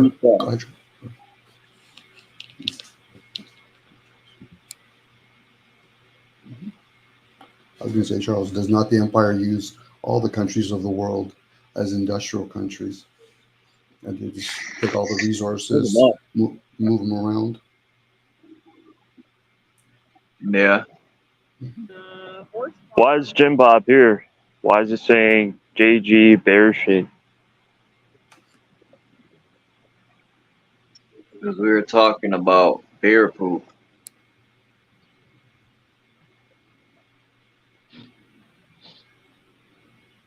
Well, Bullshit is good fertilizer in some way or another.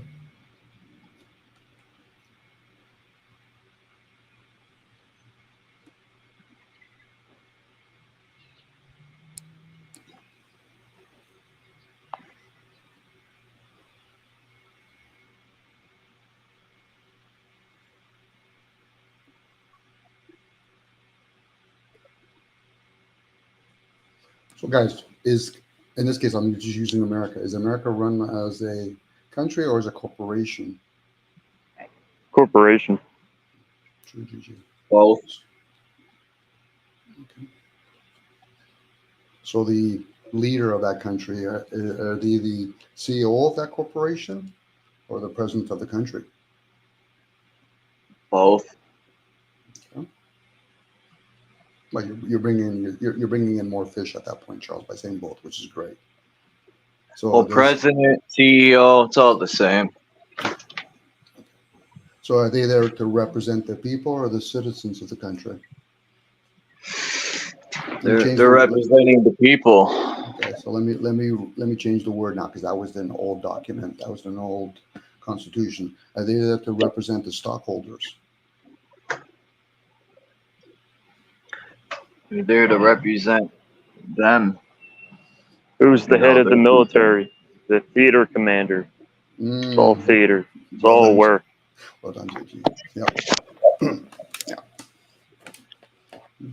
It's all theater. Good word, by the way.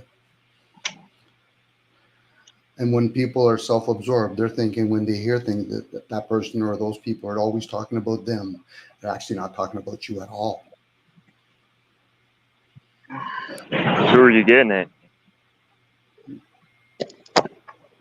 Sorry, JG? Who are you getting at?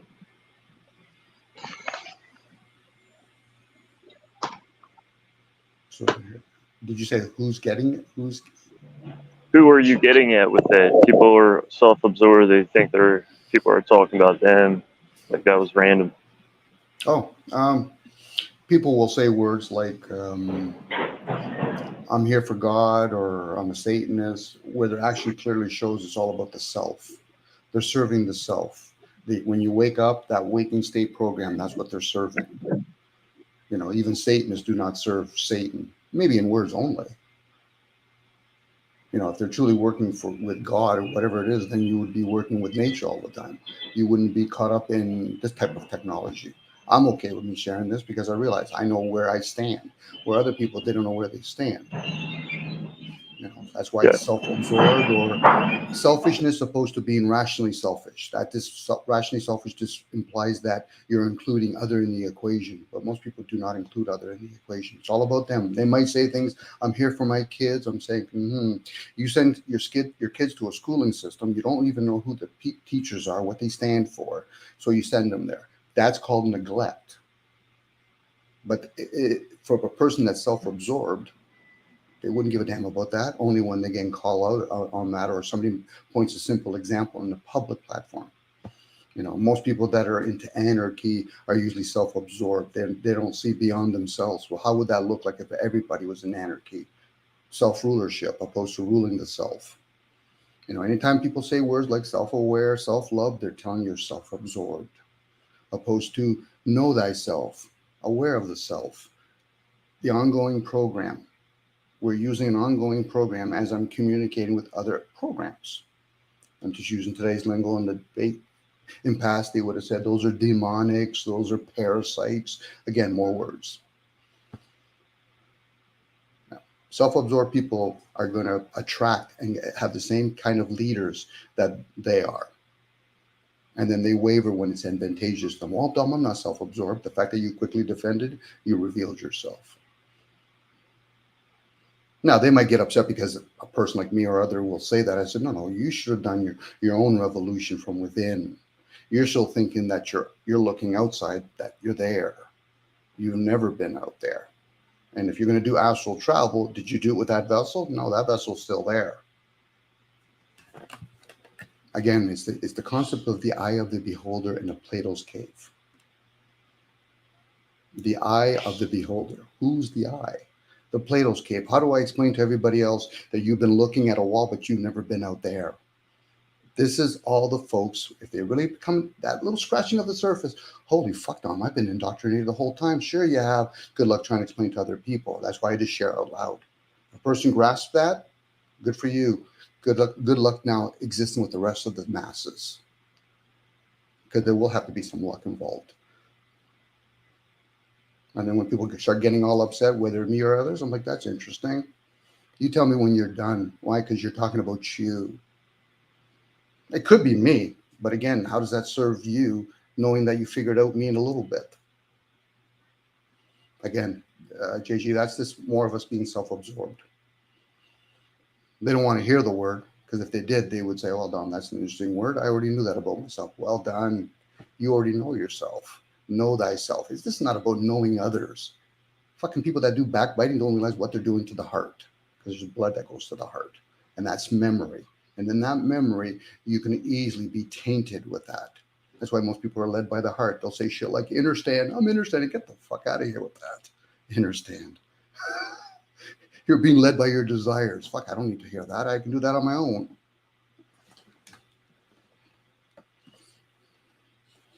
Now, I could say that in a very monotone, very kind, like guru kind of voice. That still doesn't serve. It's those people that have layers of walls, and they say, well, Dom, I'm a doctor. I said, I don't need to hear your grandstanding. Well, I've studied Buddhism. Okay, so do you understand attachment? Attachment, do you understand those words? Government, do you understand those two words? Because you're putting two words together that you should at least try to understand. It's like chemistry. You put two different elements that have their own properties together. What's the side effect?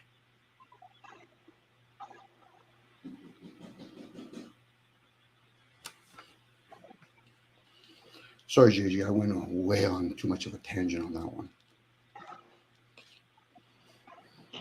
No need to say sorry. What time it is.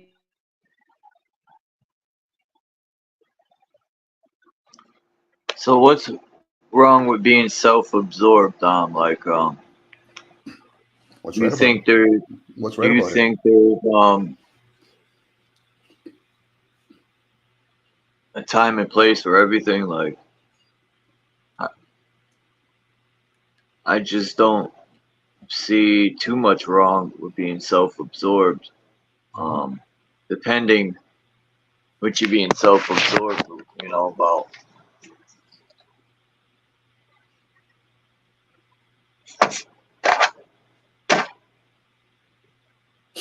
Charles, if somebody's truly self-absorbed, then my question would be, especially on a public platform, why would you give a damn about other people, what they're doing or not doing?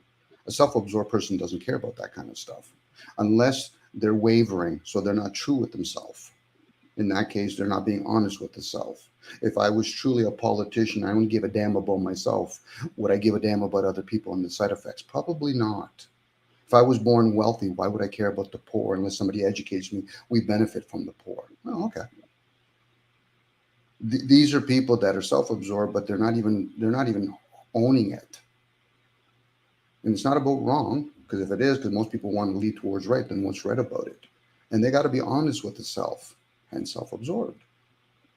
Now, it's just a word. I'm just using a word. And if it affects somebody, I said there might be some validity to that statement. I'm not going to use the word truth. There might be some validity to that statement. So do some inquiry. When people quickly defend or attack, I said, so you're defending something you don't understand, and then you're going to attack something you don't understand. Holy smokes. I'm using the word holy smokes. I'm like, Because it triggers something within. Yeah, this is going to be entertainment. Should I make popcorn? That'll be too obvious. What should I do? Should I give them a dare and a headlight look? Yeah, maybe. And then, of course, they'll give a late bunch of words. I'm like, I just pointed out a simple inquiry. Fuck, I didn't accuse you of anything, but they're quickly to defend. I said, so if I complimented you, would you be triggered? Well, what do you mean, Dom? I said, you'll be triggered because I know self-absorbed. I know myself well enough. I don't have to see that in others. And that's the concept of, I don't need somebody to drive the bus over me because I'm going to do that. I'm the bus driver. I'm the one that's on top of it. I'm going to rip myself a new hole. Do you want to be in my presence publicly when I rip, privately when I rip a hole in me? People will be fucking embarrassed to be around me. I said, because you've never done your work. But you'll work for the system, which is okay, but at least try to figure that out at least. Meaning try to understand it. Oh, so how does fiat currency work? You know, who gave us all these technology like cars and all that? Are we actually in the Truman story and we don't even know we're fucking we are the Truman? Probably not. Oh, I'm in the Matrix. Okay, so what are you? What are you, like a fucking program there? Are you within the program? Well, they explain it to us. I said, who are they, and what If did we they are in the explain? Matrix, we would be a program, right? We I would think be we a are. program. I Sure. think we are, Charles. I'm going with the ideal AI. It's not the way people describe it. Is when you look at a cat, that's AI. You see our vessel, that's AI. And what does AI need? It needs a program. If I'm going to use today's lingo to try to explain it. Oh, but cats, they can't think. Are you sure? Are you sure? I've seen some cats do amazing things. That's a thought process of called thinking. But then the question would be, then what do you think thinking is? What do you think thinking is? That's a fucking irony word. Let alone how Yeah, I they think feel. cats have a what we call a conscious. I think they say cats don't have a soul or whatever they want to call it, but Sure. I think cats, animals, are very aware. Just because they don't speak English, Mm-hmm. doesn't mean like I've seen cats communicate without making a sound. Mm-hmm. Well, Charles, this It's is where cool. people get arrogant. They figure we capture another nation. They don't speak our language, so therefore they must be barbarian. But never stop and realize, look, they're working with nature. We're not. Everything else, we're manipulating parts of nature. Just because I've met people that come from another country, they work in my particular craft. I already know most of them are really intellectual. A lot of them probably even have degrees in other areas. They just choose to learn this. It's like hearing somebody speak English, but they're coming from from India or Asia or from Russia, and people say, yeah, they don't want to speak our language. Good luck trying to speak their fucking language. Again, that's arrogance. That's people that are way too busy thinking, why? This is my country. Oh, really? It's your country. So that must be your sports team too, right? Do you pay for the athletes? Do you orchestrate everything? Well, no, not really. It's like when people read a book and they try to perceive it. I said, are you the thousands of people that actually put a lot of effort into making that book come to be? Because you're only one person. Wouldn't you need 1,000 people to perceive that information? So this is where people become self-absorbed. Well, that's my country. Really? So are you the one that's orchestrating it, being the mayors, you're being the state and the federal part of it? Well, not really. I said, so you're the one that's just fucking bitching and complaining. The sooner you get rebooted, the better for you. Now, that might sound harsh on my part, but I said that's something you should have done a long time ago for yourself. Know its place. Anybody that says shit like self-love, that's pride. Your child is running the household. You want your lower program, your ongoing program, to run what? The computer? The computer is the body. So what's running behind the computer and that initial program, the hard drive, and what goes to the hard drive, let alone the computer, Wi-Fi, electricity. So where is air, guys? Where's prana, air? Why is it certain people that I've shared and talked with that they have technology now where they can actually take a chip and they can pull down both energy and data from that chip? Who the fuck's giving us that information? That's just a question I put out there. Doesn't mean I'm going to get an answer for that. Even if that's a value. Most people are only complaining after things come to be. They're not understand that the luminaries have already, people that can read the luminaries, those wars have already been predicted out there, and then it comes down into this this material realm.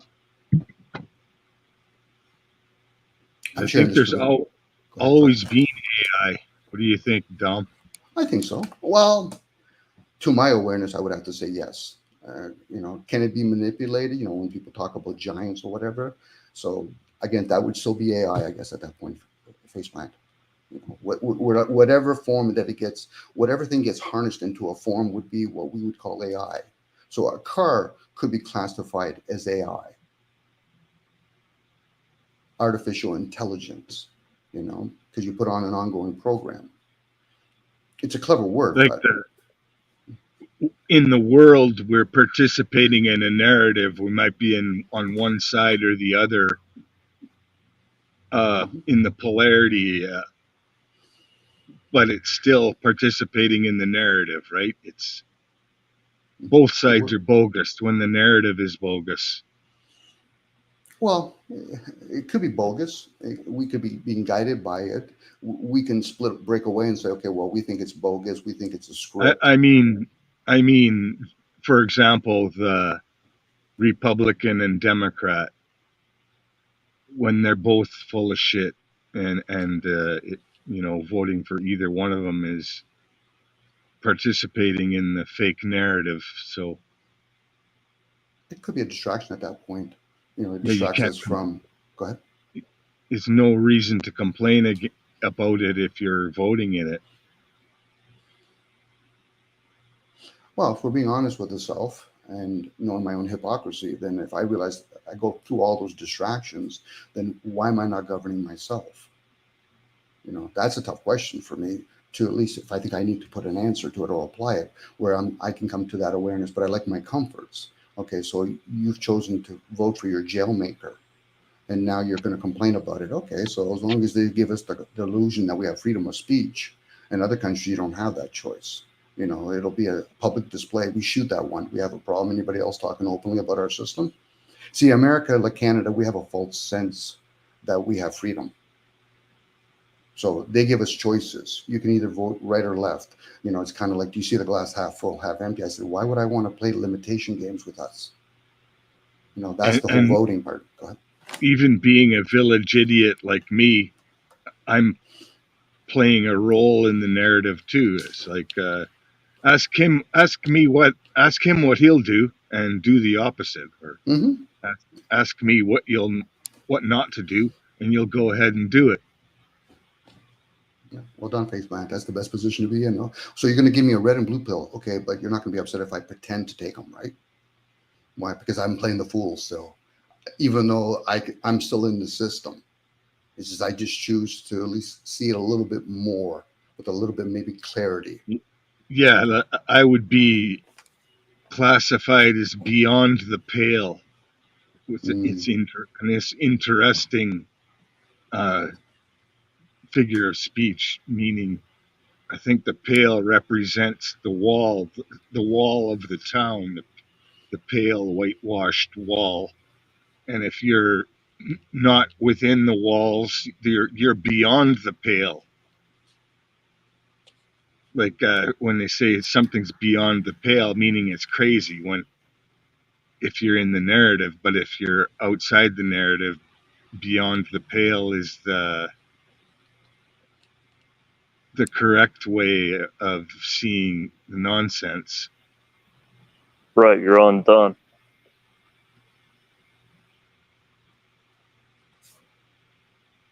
Beyond the pale horse, death. What is death? Transformation. So this is why we have concepts like life and afterlife. So it's a figure of speech that's misused a lot, I think. Like people are understanding it in the wrong way. Like when they say, "Oh, that's beyond the pale," it's like they're just gonna dismiss it as nonsense. It's outside of the narrative, and they're in the narrative, so they don't see the forest for the trees, sort of thing. Mm-hmm. Well, the forest through the tree keeps you grounded, as opposed to looking at it up in the sky and you see the clouds. Again, death is something that most people think once the body perishes, you die with it. So again, this is where transmutation, transformation. There's always something after death, but for most folks, they're not even going to understand what life is. They'll say things like, "It's my life." I said, "When did you own life? You're in it." Next time you're in an elevator and you're breathing, you're in it. Next time you're inside of your house, you're in it. Animals are able to have life. Without it, that vessel no longer functions, but it doesn't mean whatever was running that thing is still not here. This is the concept of good and evil, spiritual material. There's the spiritual with the material. It's encased together. It's just that people forget you don't see certain things. So we condition ourselves over and over again with our eyes, where you don't see air. You don't see what's called the four winds. You can see with your eyes those two objects in the sky, but what are they? Well, Don, that's heat. Are you sure? You ever jumped out of a plane? What do you mean? Well, parachute. You'll wonder why it's colder up there than down here. Now we're talking maybe the concept of magnetic force. But yeah, try to make other people just wrap their head around not the fact that it's magnetic. Have you ever tested the idea that that's heat, let alone the concept of gravity? What is being gravitated here? Is it the material? Again, this is where I enjoy doing this, but other people, it's of no use to them, where I like to play with words. I'm acutely aware of words, and when I hear them, I challenge them from within. Now, I can't challenge a language I've never learned.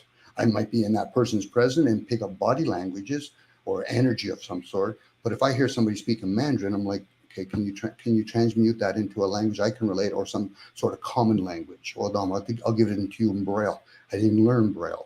So that tells me all languages have to be learned, crafted kind of ideal.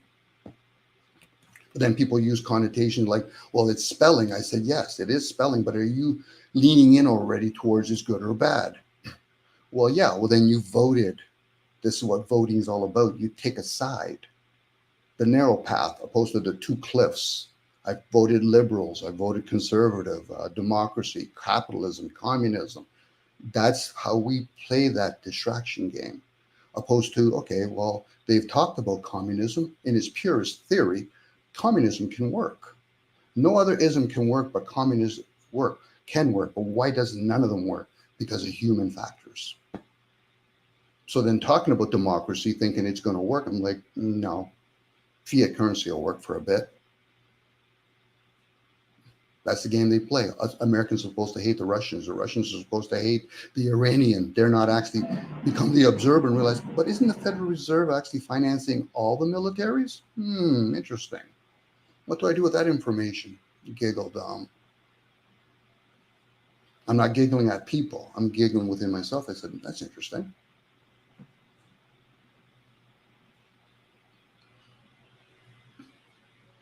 This is why when you get external information and then you bring it inside for information kind of ideal, if I've used the wrong word, and then you actually challenge it from within, not with already, I have two categories. I have my likes and dislikes. I have my agreements or disagreements. Well, then you're not really asking a question anymore. You're trying to fit in a fucking cube. You almost have to have that beginner mind on most topics. You almost have to be, and I think I heard you faceplant do it. I use just a different word. You have to be that fool in the tarot card, the fool's journey, because the masses aren't wanting to be the fool. They're trying to be clever. You know, that's why people go from being smart to clever opposed to being wise. Because a wise person says, why would I tell somebody else I'm a doctor? Only a clever person would say I'm a doctor. So you went to school for how many years to get how many degrees? And you're going to practice it for how many years? And you're worrying about what the Masons do? Get the fuck out of here with that 1 degree shit. But I'm a doctor. I said, did you make the people sick? No. Did you make the medicine? Well, no. Did you make the hospital? No. So you're fucking insignificant in the equation. You can say that about anybody. I don't care if it's an athlete, a movie star, a singer. I always like when people like to do musical stuff. I said, that's great. Take it for your part. But don't tell me that you're the industry. No, you don't create the musical instruments. You don't create the audience that are going to listen to it. Hence why bees are the way they are. They know their hierarchies. They respect their role, their part, and other things involve them. But most people are too self-absorbed. I'm surprised why they even live in civilization. Why don't you take your chance with nature? It'll show you how to be in order in a short period of time. It's raining. Do you want to be out in the rain, or do you want to be underneath a tree?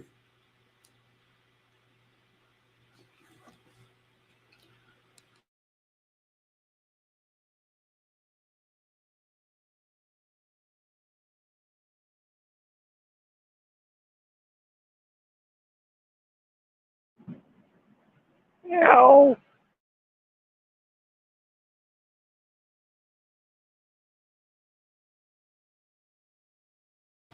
I heard a mating call.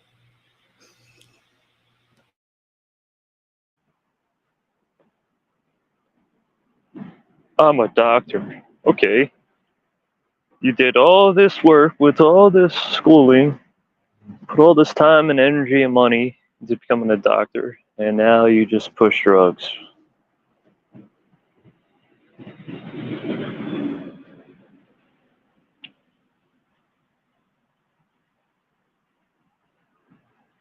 You're a pawn for the corporates.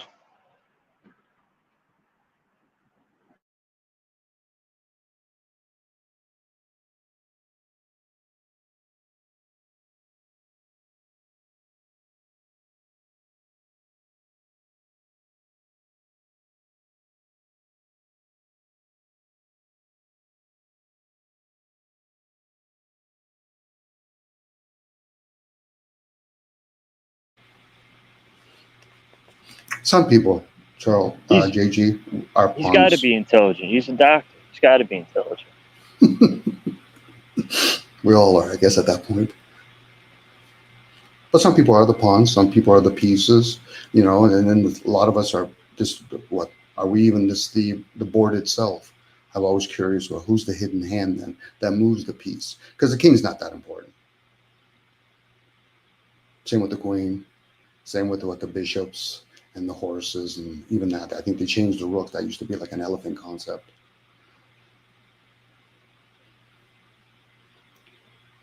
They're depicting actually how they have monarchy rule. That's all they're doing. Your king and queen, you have your bishops, you know, which would be like the Vatican. You've got your military pieces, which is the horse. You know, it's a game. And then the pawn, that's a fun one where you can actually get to the end of the board and you could be one of those other pieces except for the king. So I guess at that point, the pawn must be the strongest piece then. It goes back to the masses. We are the strength in this realm if we really united together, but we won't. We're too busy bitching and complaining about the few that are trying to help others become aware again, and the few that are actually trying to manipulate you. They're few in number. They could be millions, but they're still few in numbers. It's the masses. When you start carrying around the mirror, said, who am I going to bitch and complain about today? Well, then put up that mirror then if you really want to bitch and complain. Make it about oneself. If you're going to be self-absorbed, be the best you can be at it. Don't worry about others.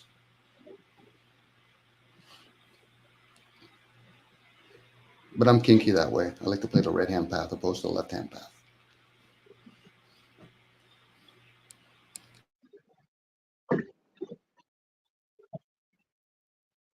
Thank you for sharing that, Don.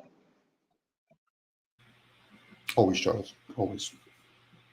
Thank you for hosting and having these kind of channels so everybody else can share whatever they want to share.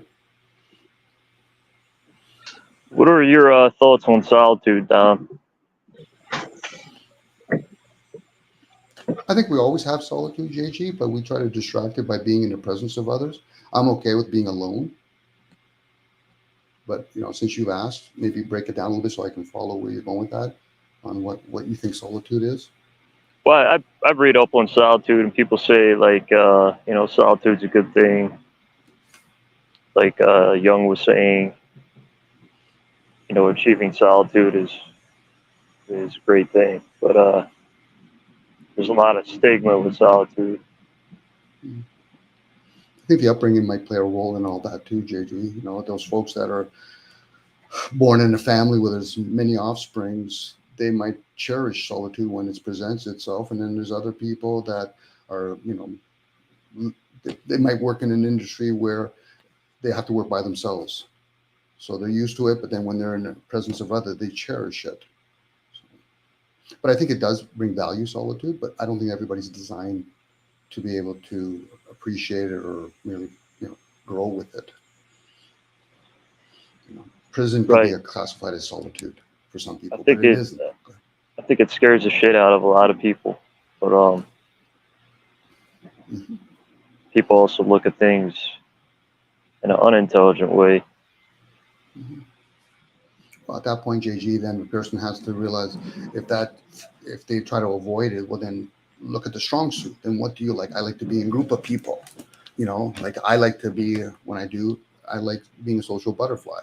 You know, if people are just talking about sports, which I'm okay at, but I like to break it down a little bit more, not just who won or lost, you know, who runs the team, why do they use a certain type of athlete, where some people don't like to have those kind of, conversations.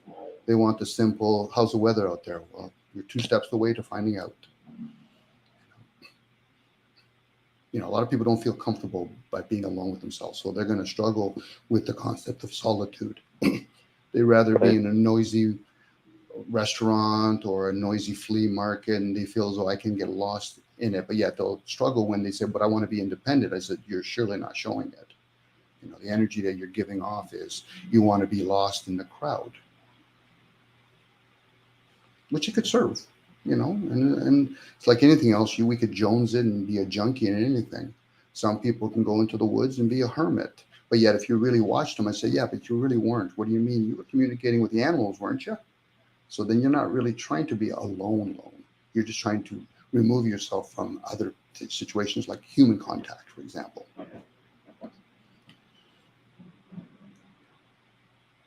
It's always interesting hearing people that clearly show that they're bachelors, whether they're married or not, but I'm trying to help people unite. I said, no, you're a bachelor.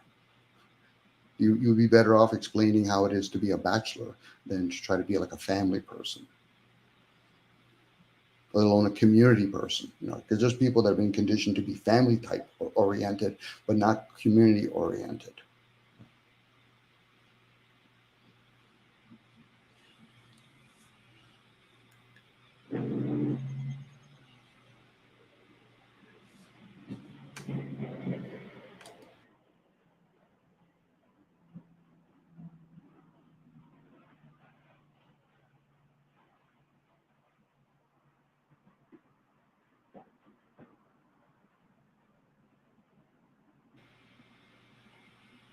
Yeah, I was just curious to see just where your head was at with solitude and whatnot. I'll give you different interpretations of it, JG. You know. Well, yeah, I see with so many people, they have a skewed view on things, and you know, you'll see these intelligent people talking about different things, and then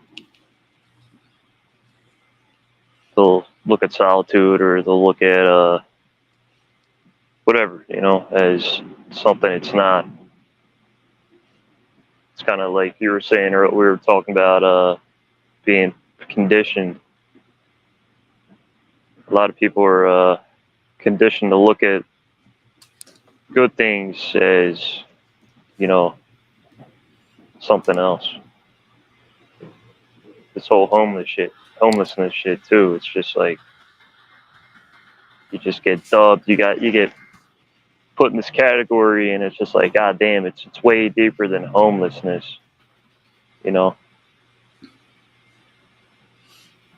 It's like being a skateboarder. Like people would back in the day, they would look at you as, you know,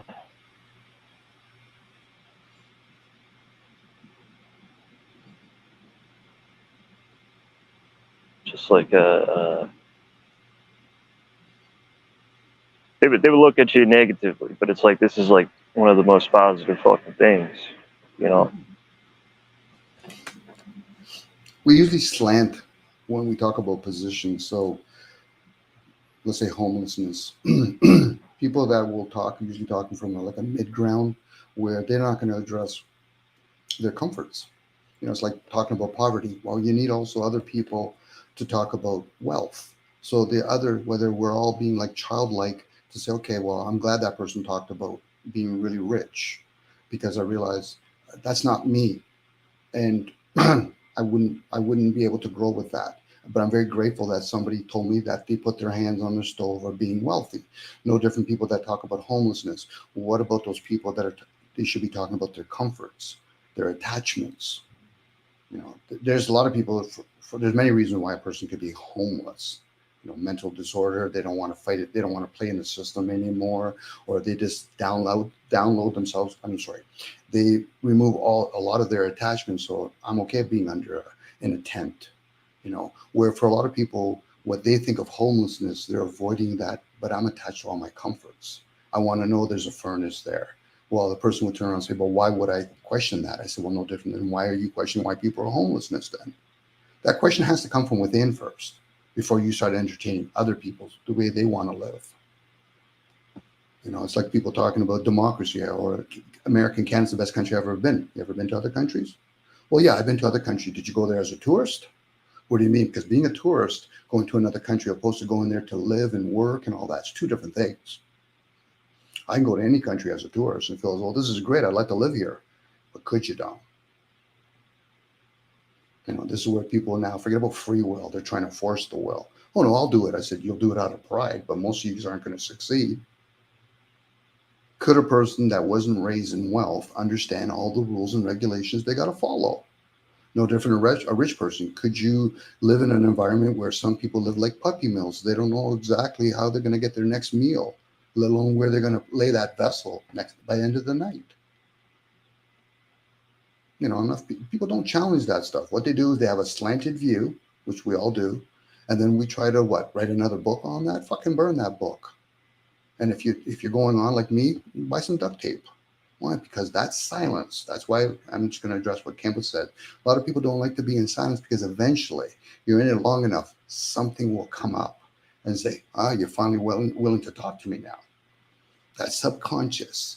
That says, I've been here the whole fucking time. Don't think you're fooling your friends. I'm here. I'm the one that's recording all that shit that's going on. I'm the one that's fucking processing all that food. The ongoing program, that's all it is an ongoing program. This is why individuals such as, just use the word Buddha. Let me fast and meditate. Let me abstain from eating because something has to process it. And let me meditate. Let me listen from within. You're not listening to me. You're hearing me right now. The listening should be done from within. This is why when people are in a sleep state or they alter their mind with some sort of substance, something comes into the forefront and says, you did some fucking ayahuasca. Interesting. Now you have to deal with me. What do you mean? I'm your enemy now. Why? Because you've been ignoring me the whole fucking time. You're too busy with your little punk ass friends outside telling you shit that fucking brings no value to you. Yeah, but Dom, I have to keep doing that. I said, yeah, you keep playing that fucking game. Tell me when you're done. But people don't want to do that. You know, Dom, then maybe he has a different disorder. Maybe all those disorders are what we used to call seers, mystics, shamans. And then we sedate them with medicine. Or in this case, it would be kind of medicine because most drugs have some sort of medicine in it of it. Sorry, my apologies, not even medicine, plant-based stuff. You know, tell a guy that does enough hemp, I said, but are you actually understanding when you should be doing that hemp and what's your intention? Are you there to actually communicate with the spiritual realm? Why? Because you're ignoring your subconscious. Why the fuck would you be playing with something else then?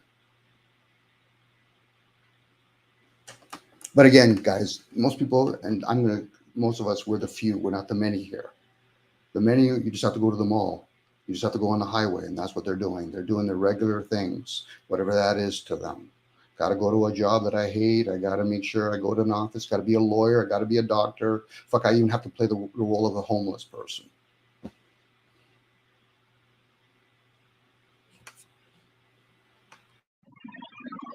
lot of people just do to make their parents happy, even if it don't make them happy.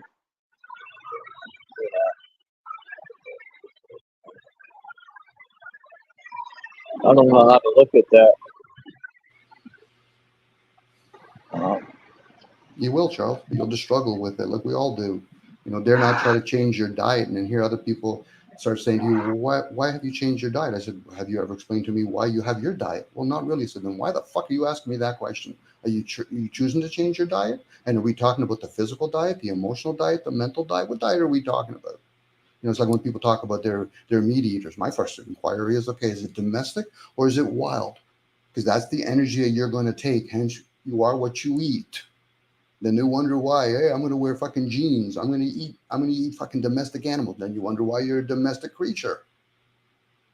Dare not start eating wild plants, wild animal, and hopefully you honor that entity or whatever inside of it because you want its form. You don't want. Go ahead. Go ahead. Yeah, I hear you, Fancy Man. Oh shit. Mic check. Got Tourette's, facepoint. Tough crowd. Mic check. Mic check. Check the mic. Bob check. Everybody says Mike. Bob check. Hey, check the mic, face plant.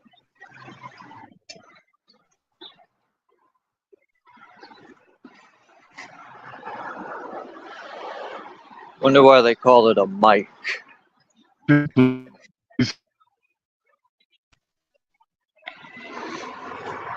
Microphone.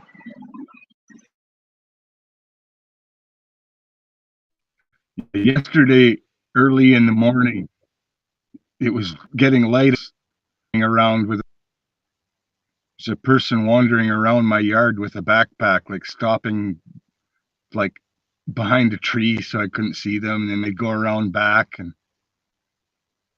I got the impression that it was somebody from South America, one of those gangs. Like they come and case neighborhoods and then they come back and steal shit, eh? Put them in your crosshairs. That was actually me. Make sure you keep them in your crosshairs. Get a loudspeaker and be like, hey, what are you doing on my property? Do you want to feel? Yeah, they don't come on the property, but they're casing it out, eh? And if you engage them, don't engage them either, because they're like, they don't really give a fuck about you either way, but they're gonna try to get information off of you. They're probably mic'd and camered up too. They're probably, when they come in, they're probably given phones and money and shit. They are. They're giving a $1,400 card. And who knows what else, but. And why is that happening? Like, what's the real reason that is happening? I have no clue. It's a good question.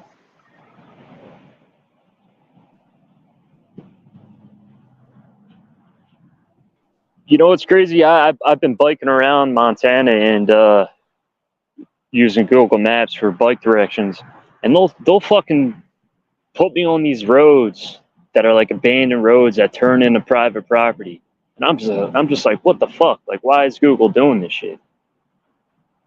Like, I'm biking on this road and boom, then it's blocked off and it's saying private property. I'm like, why isn't this updated? All that happened to me a couple times.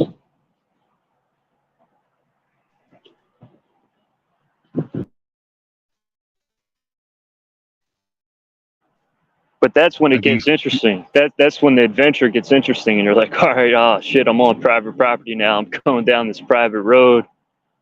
You know, the one day I'm biking down this private road and fucking horses are just coming up to me. Fucking cows are just looking at me like they're walking towards me. And I'm like, oh shit, like that's when it does get a little fun. But at the same time, it's like, you know, like what the fuck's up with Google, you know?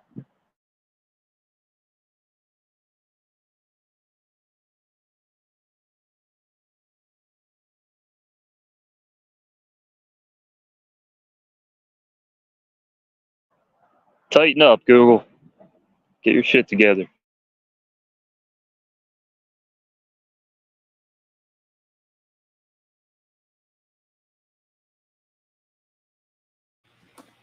JG, if you ever get a training, end up yourself in Canada or Toronto, you just tell me. We'll hook up, buddy.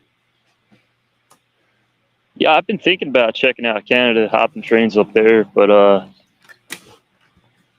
that might be maybe next year. I'll try to do something like that. Go to Canada for a month.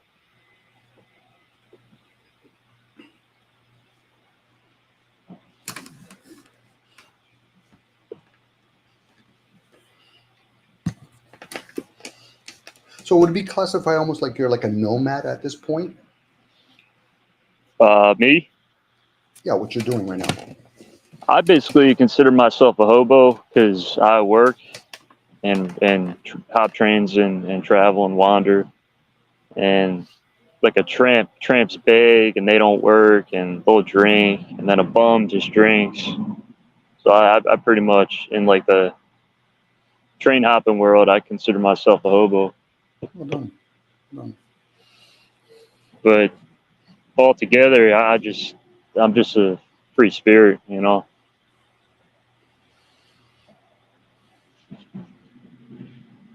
Like the homeless people saying, "Oh, you're homeless." Like I see it in these panels. People really fucking rag on me and try to use it against me. But it's like, look, I don't care about the homeless shit, like the homelessness shit. Like I'm a free spirit. I'm doing what I'm doing. You know, I really enjoy sleeping outside and having solitude, and I enjoy the adventures, like I was telling you earlier, with that private road shit. Like I like living in the moment, you know. Mm-hmm. You're the example of it, yeah. And most people just Enjoying. talk out of ignorance anyway. You know that already, but you know, just in case other people want to understand when they hear somebody else attacking somebody that clearly says openly that they enjoy doing what they do. You know, those Yeah, but people. I mean, you get tired in the Nelsons, you know, like in the Simpsons, like that Schadenfreude type Mhm. shit. Ha ha. You know, it's just like, all right, dude, like get a life. You know, what the fuck are you doing with your life? True. Those are the folks that eventually, push comes to shove, you probably give them a tongue lashing, and they'll say, "Okay, I won't talk to JG again because he's going to call me out on my crap." Good, well done. Yeah, and then you constantly got to do that. Like there's constantly shit talkers and you know the gaslighters. I just call them gaslighters because that's really what all I see anymore is just people are just constantly gaslighting. But it's like you constantly have to shut people down, and that gets old too. You know. Sure it does. I'm with you on that. Yeah, I call that So noise. just The noise that pay I no have to mind. produce. Go ahead, sorry, Charles. I said just don't pay no mind. I've seen the videos. Like Chris, I think he played them, and there's some guy, I don't even know his name, was talking shit about JG, and that's all he kept saying. If he's homeless, get a life. Like that's all he kept saying over and over. And it's like, why are you worried about what another man's doing? That's wild. It's not that they're worried. There's literally people out there that just want to psych you out. Like it's it's a mind war, and you have people that really just want to bring you down and kill your free spirit. You know, they get enjoyment from it, and that's that gaslighter mentality. That's that learned, you know, abusive mentality. For some Which people, I also know, because I mean, growing up in Philly, I mean, I saw it firsthand pretty severely every fucking day. And you got to be abusive, but my thing was always defense. If you're gonna come at me, I'm gonna come right fucking back at you hard as fuck. And that's what people hate. It's when they try to play with you, and then you really fucking shut them down. Then they really hate you, and then shit, they might try to kill you or stab you or what, you know. That's just that's just human behavior, you know. People are fucked. I guess when it comes to the physical vessel, yeah, we should have to somewhat not put it in harm's way. But when it comes to language with words and all that, some things what happen, especially when a person's doing it on purpose. That's interesting. You diffuse it with that's interesting. Oh, that's amazing what you do. That's interesting. Because the ones that are truly knowing what they're doing, they're actually testing other people to see whether or not they're true to their positions. The other ones, nah, they're treading on water. They don't even know what they're doing. So if somebody was going to say to me, Dom, well, why do you rent? I said, well, don't you rent? And then of course you get characters that are say, well, I've never rented. I said, do you go on vacation? Yeah. Do you rent a hotel? Well, yeah. I said, so is that statement true to yourself? This is how I get the concept of defense and attack. A good defense is a good attack, and vice versa, where there's that indifference part where you're doing it consciously. Yeah, okay. So since you asked the question and you're the leader of you, then how about you follow up? Because I'll sit back and I'll be entertained. Now they might not want to play that game. I said, okay, so you're like a cat. You're playing a game, but you haven't kind of told me you're playing a game. Interesting. Because like you said, JG, it does become, I call it noise, but it becomes exhausting after a while, because then you have to justify yourself, especially when most people aren't going to justify why they do what they do, let alone what they say. This is how we live in harmony with ourselves, because you shouldn't have to explain unless that person is asking a question like I did, where I'm like saying, okay, what position would that be? I know I could probe enough to realize, okay, what is the difference between a hobo and a noble? I mean, a hobo or somebody that's living off the grid, or a nomad. Especially we live in an age of information. I can quickly Google all that shit. I don't have to go to a library anymore. I don't have to ask a whole bunch of people. Those questions that most people ask, it should be put back to them. So what do you think it is to be homeless? What do you think it is to be a nomad? Well, I don't know. I said, well, you tell me when you do know. Until then, You're like a little child asking whys, which is great if you're the kind of person that knows how to say, okay, well, do you want to go inwards, child? Well, no. So then why are you asking that question then? It's a question with a question at that point. Unless you're in the mood, and I get it, JG. We get in that mood and like, okay, this ought to be fun. But if it's done in public, it becomes noise for everybody else.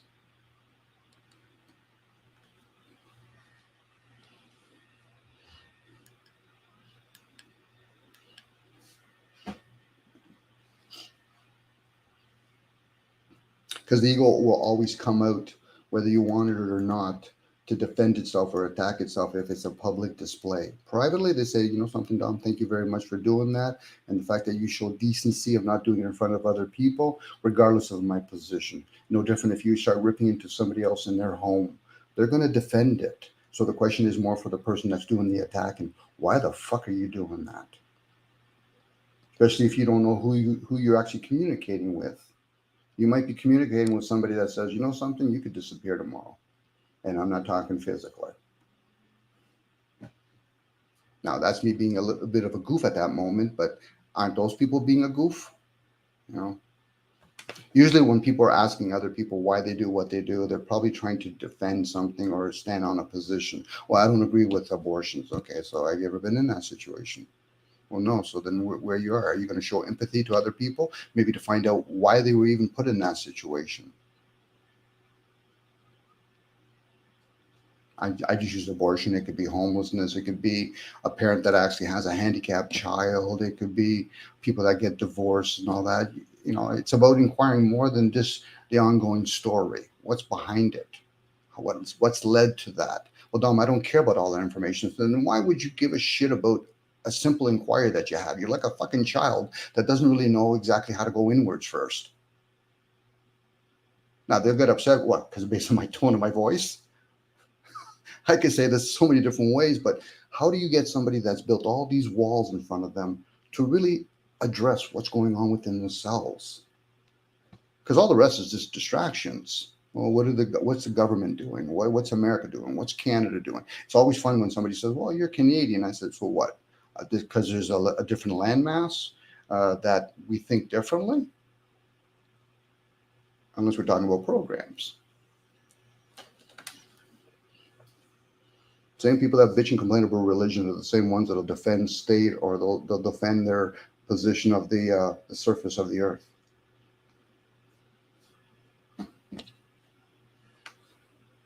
Now, I just put a whole bunch of stuff out there, Charles, just so people can hopefully, if they want to go inwards and say, that's interesting. Oh, why didn't I never had those thoughts? Or I have those thoughts, but yet why haven't I actually tried to work with those? Build now, because that is a simple foundation. You know, I'm pretty sure people have gone home from work. So they're going, fuck, I hope I don't have to go to work tomorrow. But you do. Now the question is, why do you keep doing it? And I'm not saying that you shouldn't have to go to work.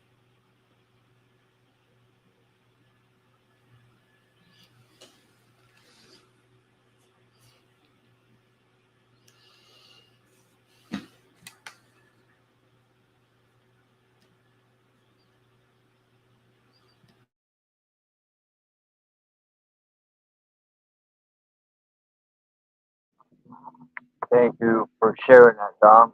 I just been listening, not really in the talkative mood, but more of an observation mood. Well done, Charles. Yeah, because thoughts come in many forms. You know, same with questions. You know, I could ask a question and then somebody else will, Dom, thank you.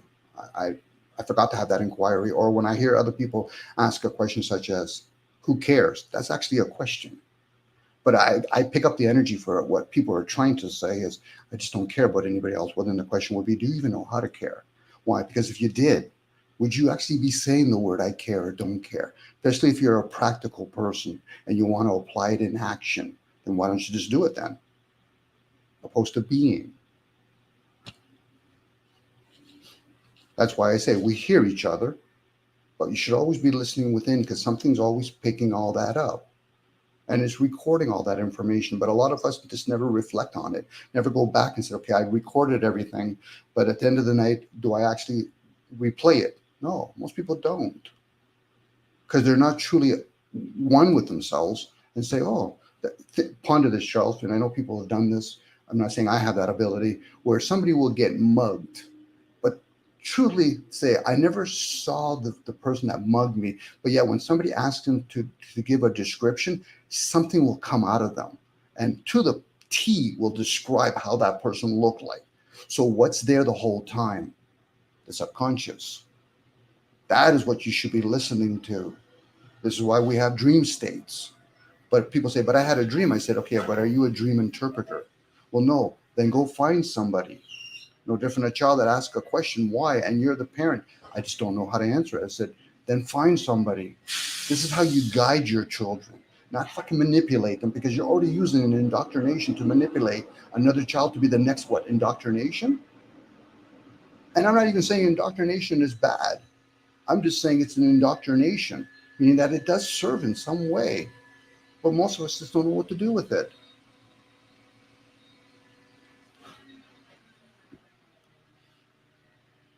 This could be a hideous agenda going on by breakaway nations or breakaway societies that say, okay, well, we're going to create the Wi-Fi and we're going to communicate with it. But what about the masses? Well, they can interpret it whatever way they want to. If they want to use it for their advantage to share with each other, let them do it. Let them do it.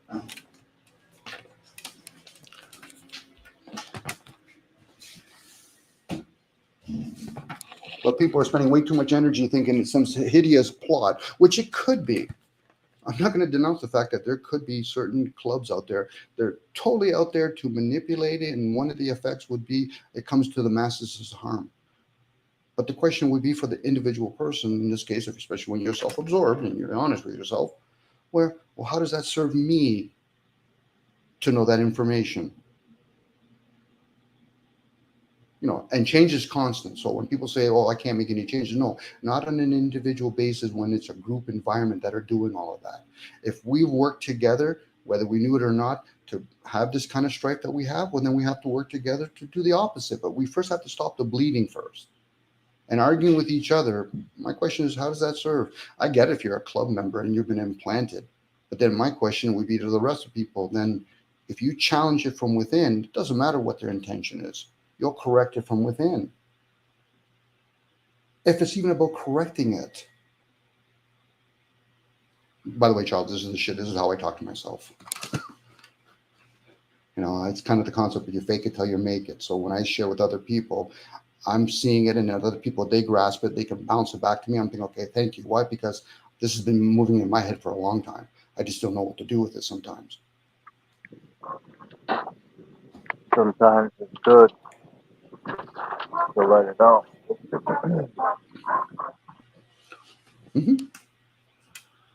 Well, that's why I say I enjoy playing the right-hand path. That's when you make it about others. Left-hand path's all about me, me, me. It's all about me.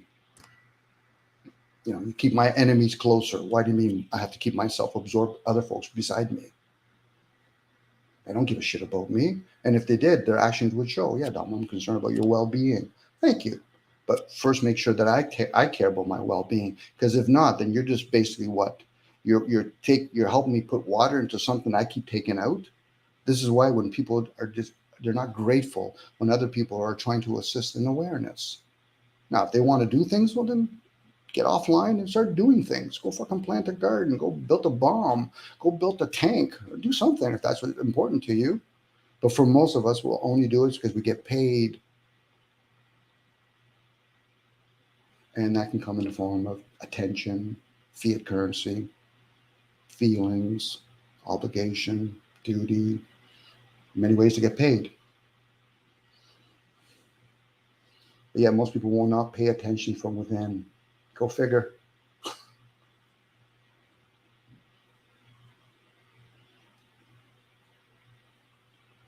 Again, Charles, this is the kind of stuff that I yap. I know it's noise for the masses, but I'm not concerned about the masses. This is more of a ground roots where it's the few. And if enough people do it, if that's important, then maybe it'll grow. It'll be three or four generations down the road. Self-absorbed people only care about themselves in this realm, in these few moments that they have, or in this case, with their memories of past and future, where they're not concerned about future generations. They're not concerned about their kids' that haven't come to be yet. This is why they understand, yeah, you're being taxed. when we're using things for future generation, not this generation. This generation is not paying for all the stuff that's occurring. It's future generations that are paying for all of this. So that's the gift that we give to a future generation. Wouldn't it be funny if we found out we are the future generation?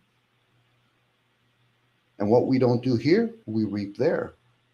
We don't try to understand how AI works or how the new world order, whatever word you want to use, works, opposed to this thing, I just don't like it. That's like a child that says, I just don't want to go to bed. I said, you're still going to bed. Because you don't understand now, you need sleep. Again, those are the folks at Charles, they go on way bitching, complaining about a system. Do they truly understand it? Or are we just explaining what they tell us? It might not even be nothing to do with the New World Order or all the different clubs. Those could just be middle management. By the way, I like your chess piece there. I see the 5 black squares and then the 4 white squares. And 4 and 5 adds up to number 9. Black and white pieces, black and white magic, the unknown and known.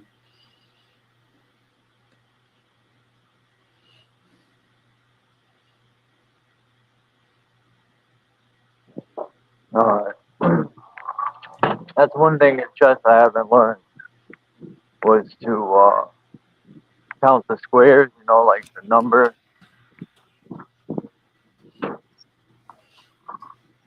I Ching's on it, 64 pieces, 64 squares.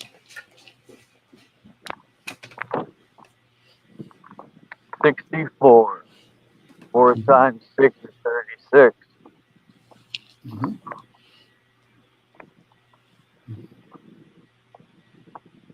Mm-hmm. 64. Did you ever see in Asia how they play? They said the giants would use,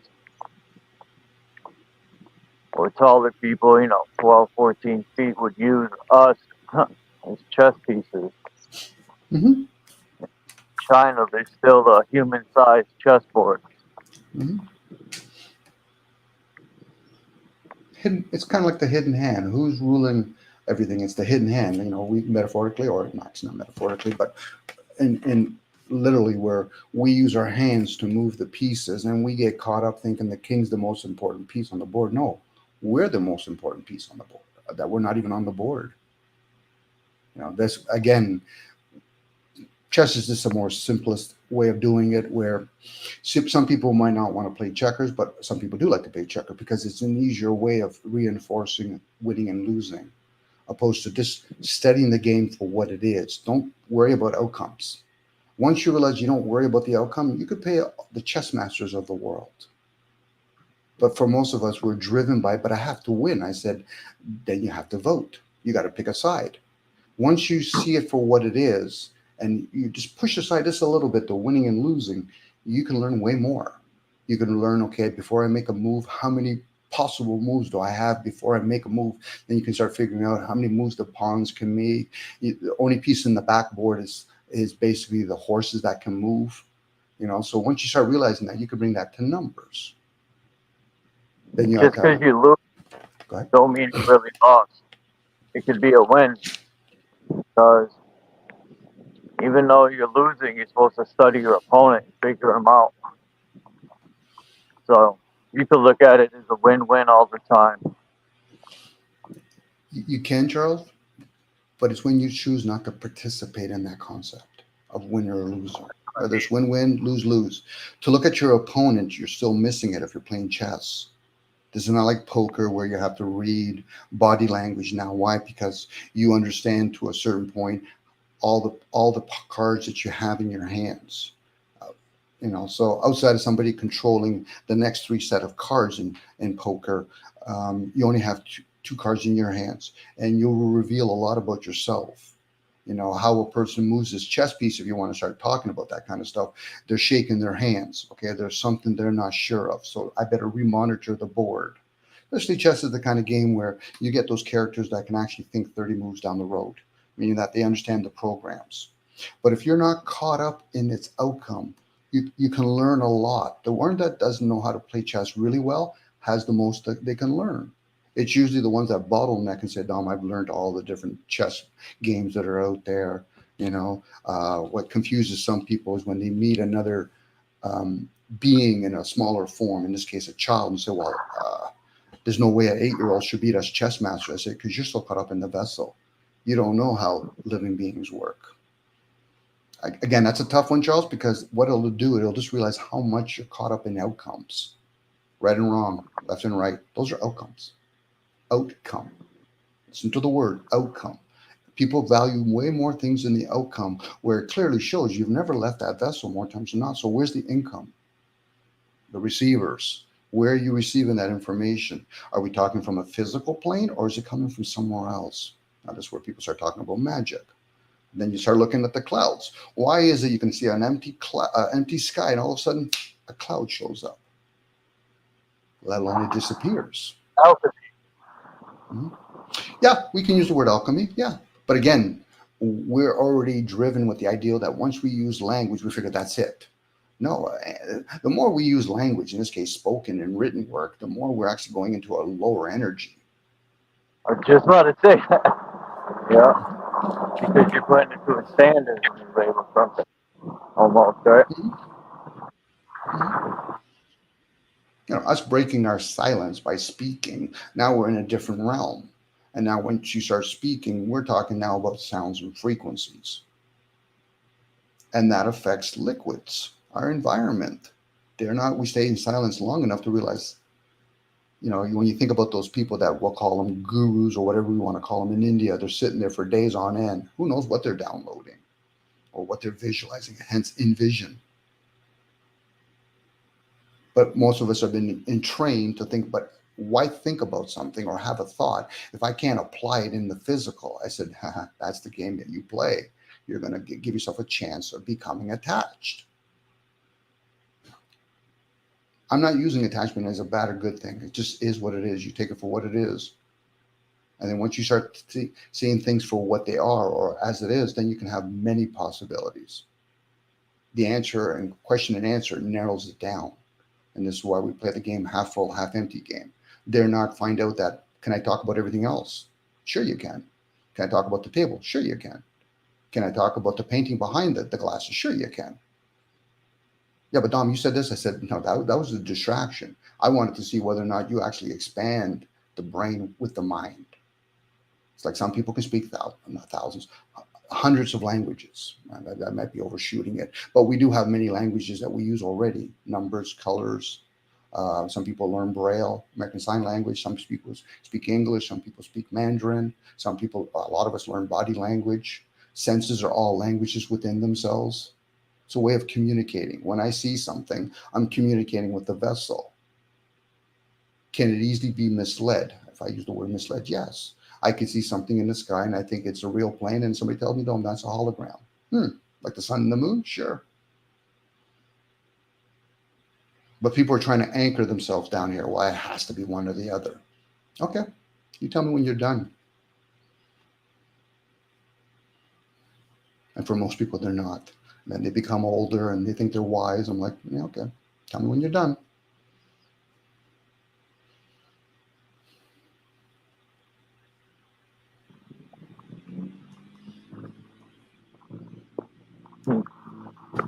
Child, this is how I talk to myself. So it's not like as though I'm saying this to others. I say that to myself. I say, okay, Dom, tell me when you're done. What do you mean? Well, you're going to play all these stories. You just tell me when you're done. Well, I don't think I'm ever done. I said, okay, as long as you're aware of that. I know me being egotistical. I know when I'm self-absorbed, which is the same ideal. I'm just sharing with other people. You know, I'm okay with being a hypocrite. I'm okay. Now, when people challenge me, I said, you want to find out? Go ahead. I think we're all hypocrites. Like even if I said 2 weeks ago, right, I could be like, I don't like meat. 2 weeks later, I decide to try meat. Is that really growth, or is it fucking being a hypocrite? That's what people will hold. They like to hold people to things right there. Well, 2 years ago, you were saying Jesus this and that. They forget people can grow. They can learn more. Charles, the indication for somebody that's not okay with being a hypocrite, they'll defend it or attack.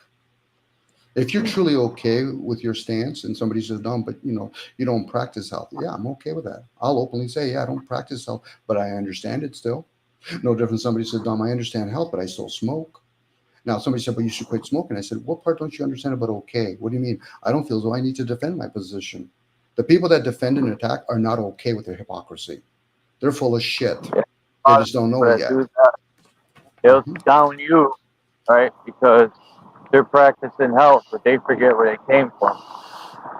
They forget they were one day, and now they're better than you.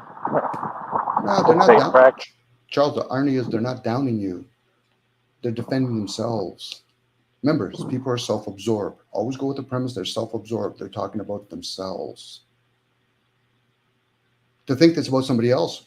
Let's say somebody makes it about me. I said, so do you know my story? Do you know my upbringing? Well, no. So then why the fuck would you make that assumption that you know me? I said, you'd be better off explaining you to me, and I'll gladly hear you. I'm not here to tell you I agree or disagree with your position. You could tell people. They'd say shit like, I agree or disagree. I'm like, okay, this ought to be interesting. What are you agreeing upon? The sound, the frequency, the words that you're using? You're not agreeing with through my senses.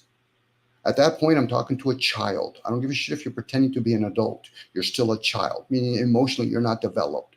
Hence the child you're in years. Now, people can say, well, Dominic, if you ask enough fucking questions, some people can give you some sort of fucking breadcrumbs. Outside of that, I don't give a shit how fucking old you are, what gender you are, the color of your fucking skin. People that call themselves black and white are children still. Do you look like you're black, let alone white? No. So then why are you parroting shit that they gave to you? And the masses reinforce. You could be dark skinned. And if you're European, you get a tan and you're around an albino, guess who's dark skinned? We're talking about the vessel. I'm not talking about who I am. That's why I say, Charles, you'll know when you get it in your like, oh, somebody just said something. Fuck it, it disturbed me. Resistance. Isn't that how you develop muscles?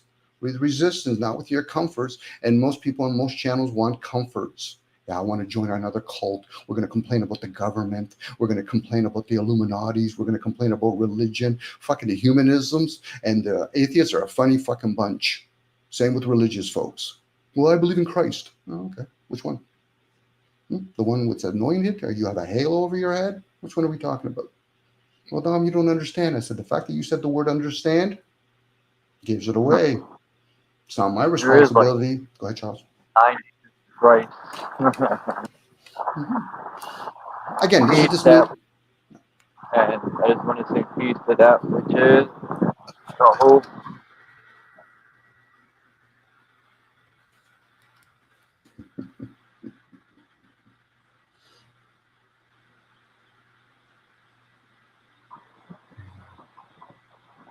Religion. Christ.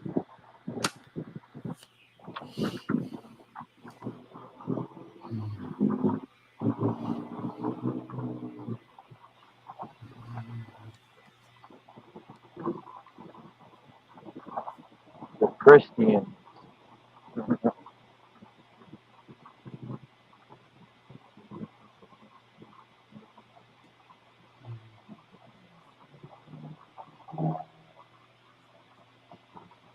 Man, it's not out. About to get a thunderstorm. That'd be awesome. Sick lightning.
Welcome back, Charles.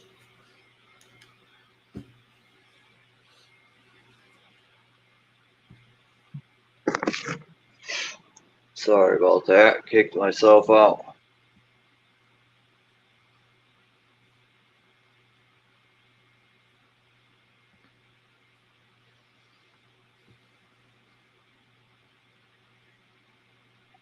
Yeah, I gotta jump off in like 15 minutes. Whenever you have to leave, Charles, you just. But thanks for the heads up.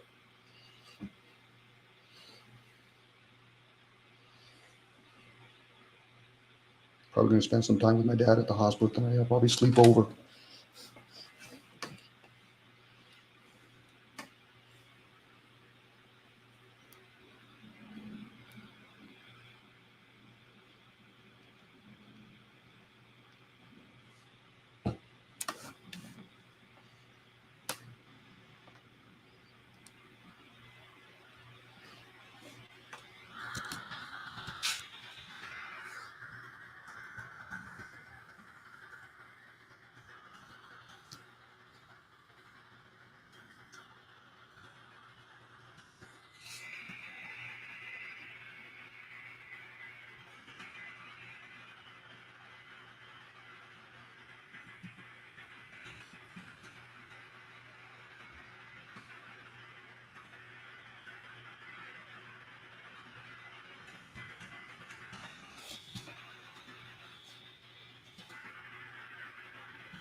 All right.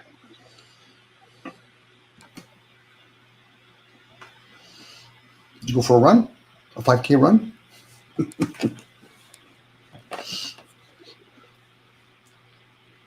Go for a run. I was.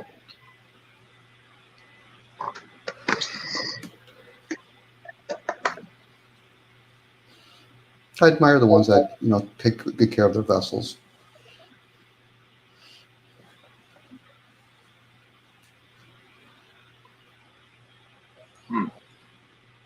Doesn't mean I practice it myself, but I can relate because when I was younger, playing all kinds of sports and doing all kinds of activities, I just now explore more with the mind than I am with the body, and I know it comes at an expense. Regardless of how I want to perceive the vessel, I'm going to use the word need. I still do need it. I wouldn't be able to communicate with anybody if I didn't have, certain parts that I would need, whether it's my hands, my mouth, the vessel itself. I tried. Mm-hmm. Not hard enough, but I'm working on it. I'm getting there. Mm-hmm. But whatever you do, Charles, and I can say that for myself, whatever I do, eventually it might be hard, but hopefully I can make it efficient. It's like anything else. When you learn something new, it's going to be challenging, and hopefully you can make sense of it or how you feel about it. Because we have a lot of skills that are transferable. It's not like as though we're babies and we don't know how to walk yet. But once you know how to walk or crawl, then you're slowly using your vessel. And for some of us, it's not designed to know a healthy regiment. I lack discipline. That's why a lot of times I'm all over the place. But I like to gather information. What other people do with it, how they assess it, that's kind of on them if that's important to them. But I know it's going to be a struggle for most people when they hear other people just talking for the sake of talking. Especially if you're very oriented to how do I apply that physically. Okay, then apply it. Take the message, and run with it. But if you're looking for somebody that's going to apply it, I'm not that person. No different. There's people that know how to apply it, but don't know how to put it in words. It's when you find that individual that know how to talk about things, they know how to do it, they know how to, break it down. It's like a mechanic. You're not going to find a mechanic that knows how to break everything down on a car, even though there's millions of people that actually drive a car. That's an assumption or an assumption that just because you drive a car, you know how to fix it. So it's the same thing here. In this realm, I'm not here to give answers. But the ones that think they want to have answers, yeah, go right ahead. I'll gladly get some popcorn and I'll eat it. because there might be some things that you share. I'm thinking, that's nice. Well, Dom, aren't you going to do anything with it? I said, I'm not the kind of person that's interested in doing those things that I'm talking about.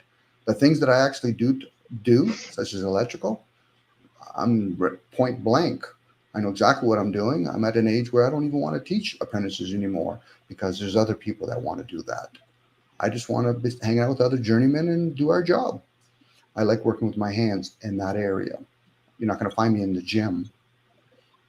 But the ones that want to be in a gym, okay, all the power to you.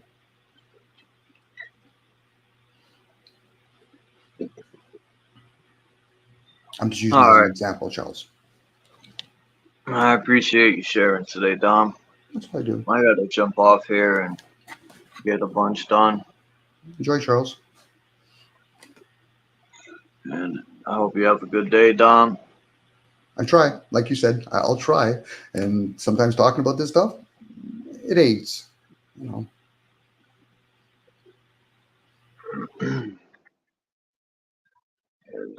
And peace to everyone in the chat.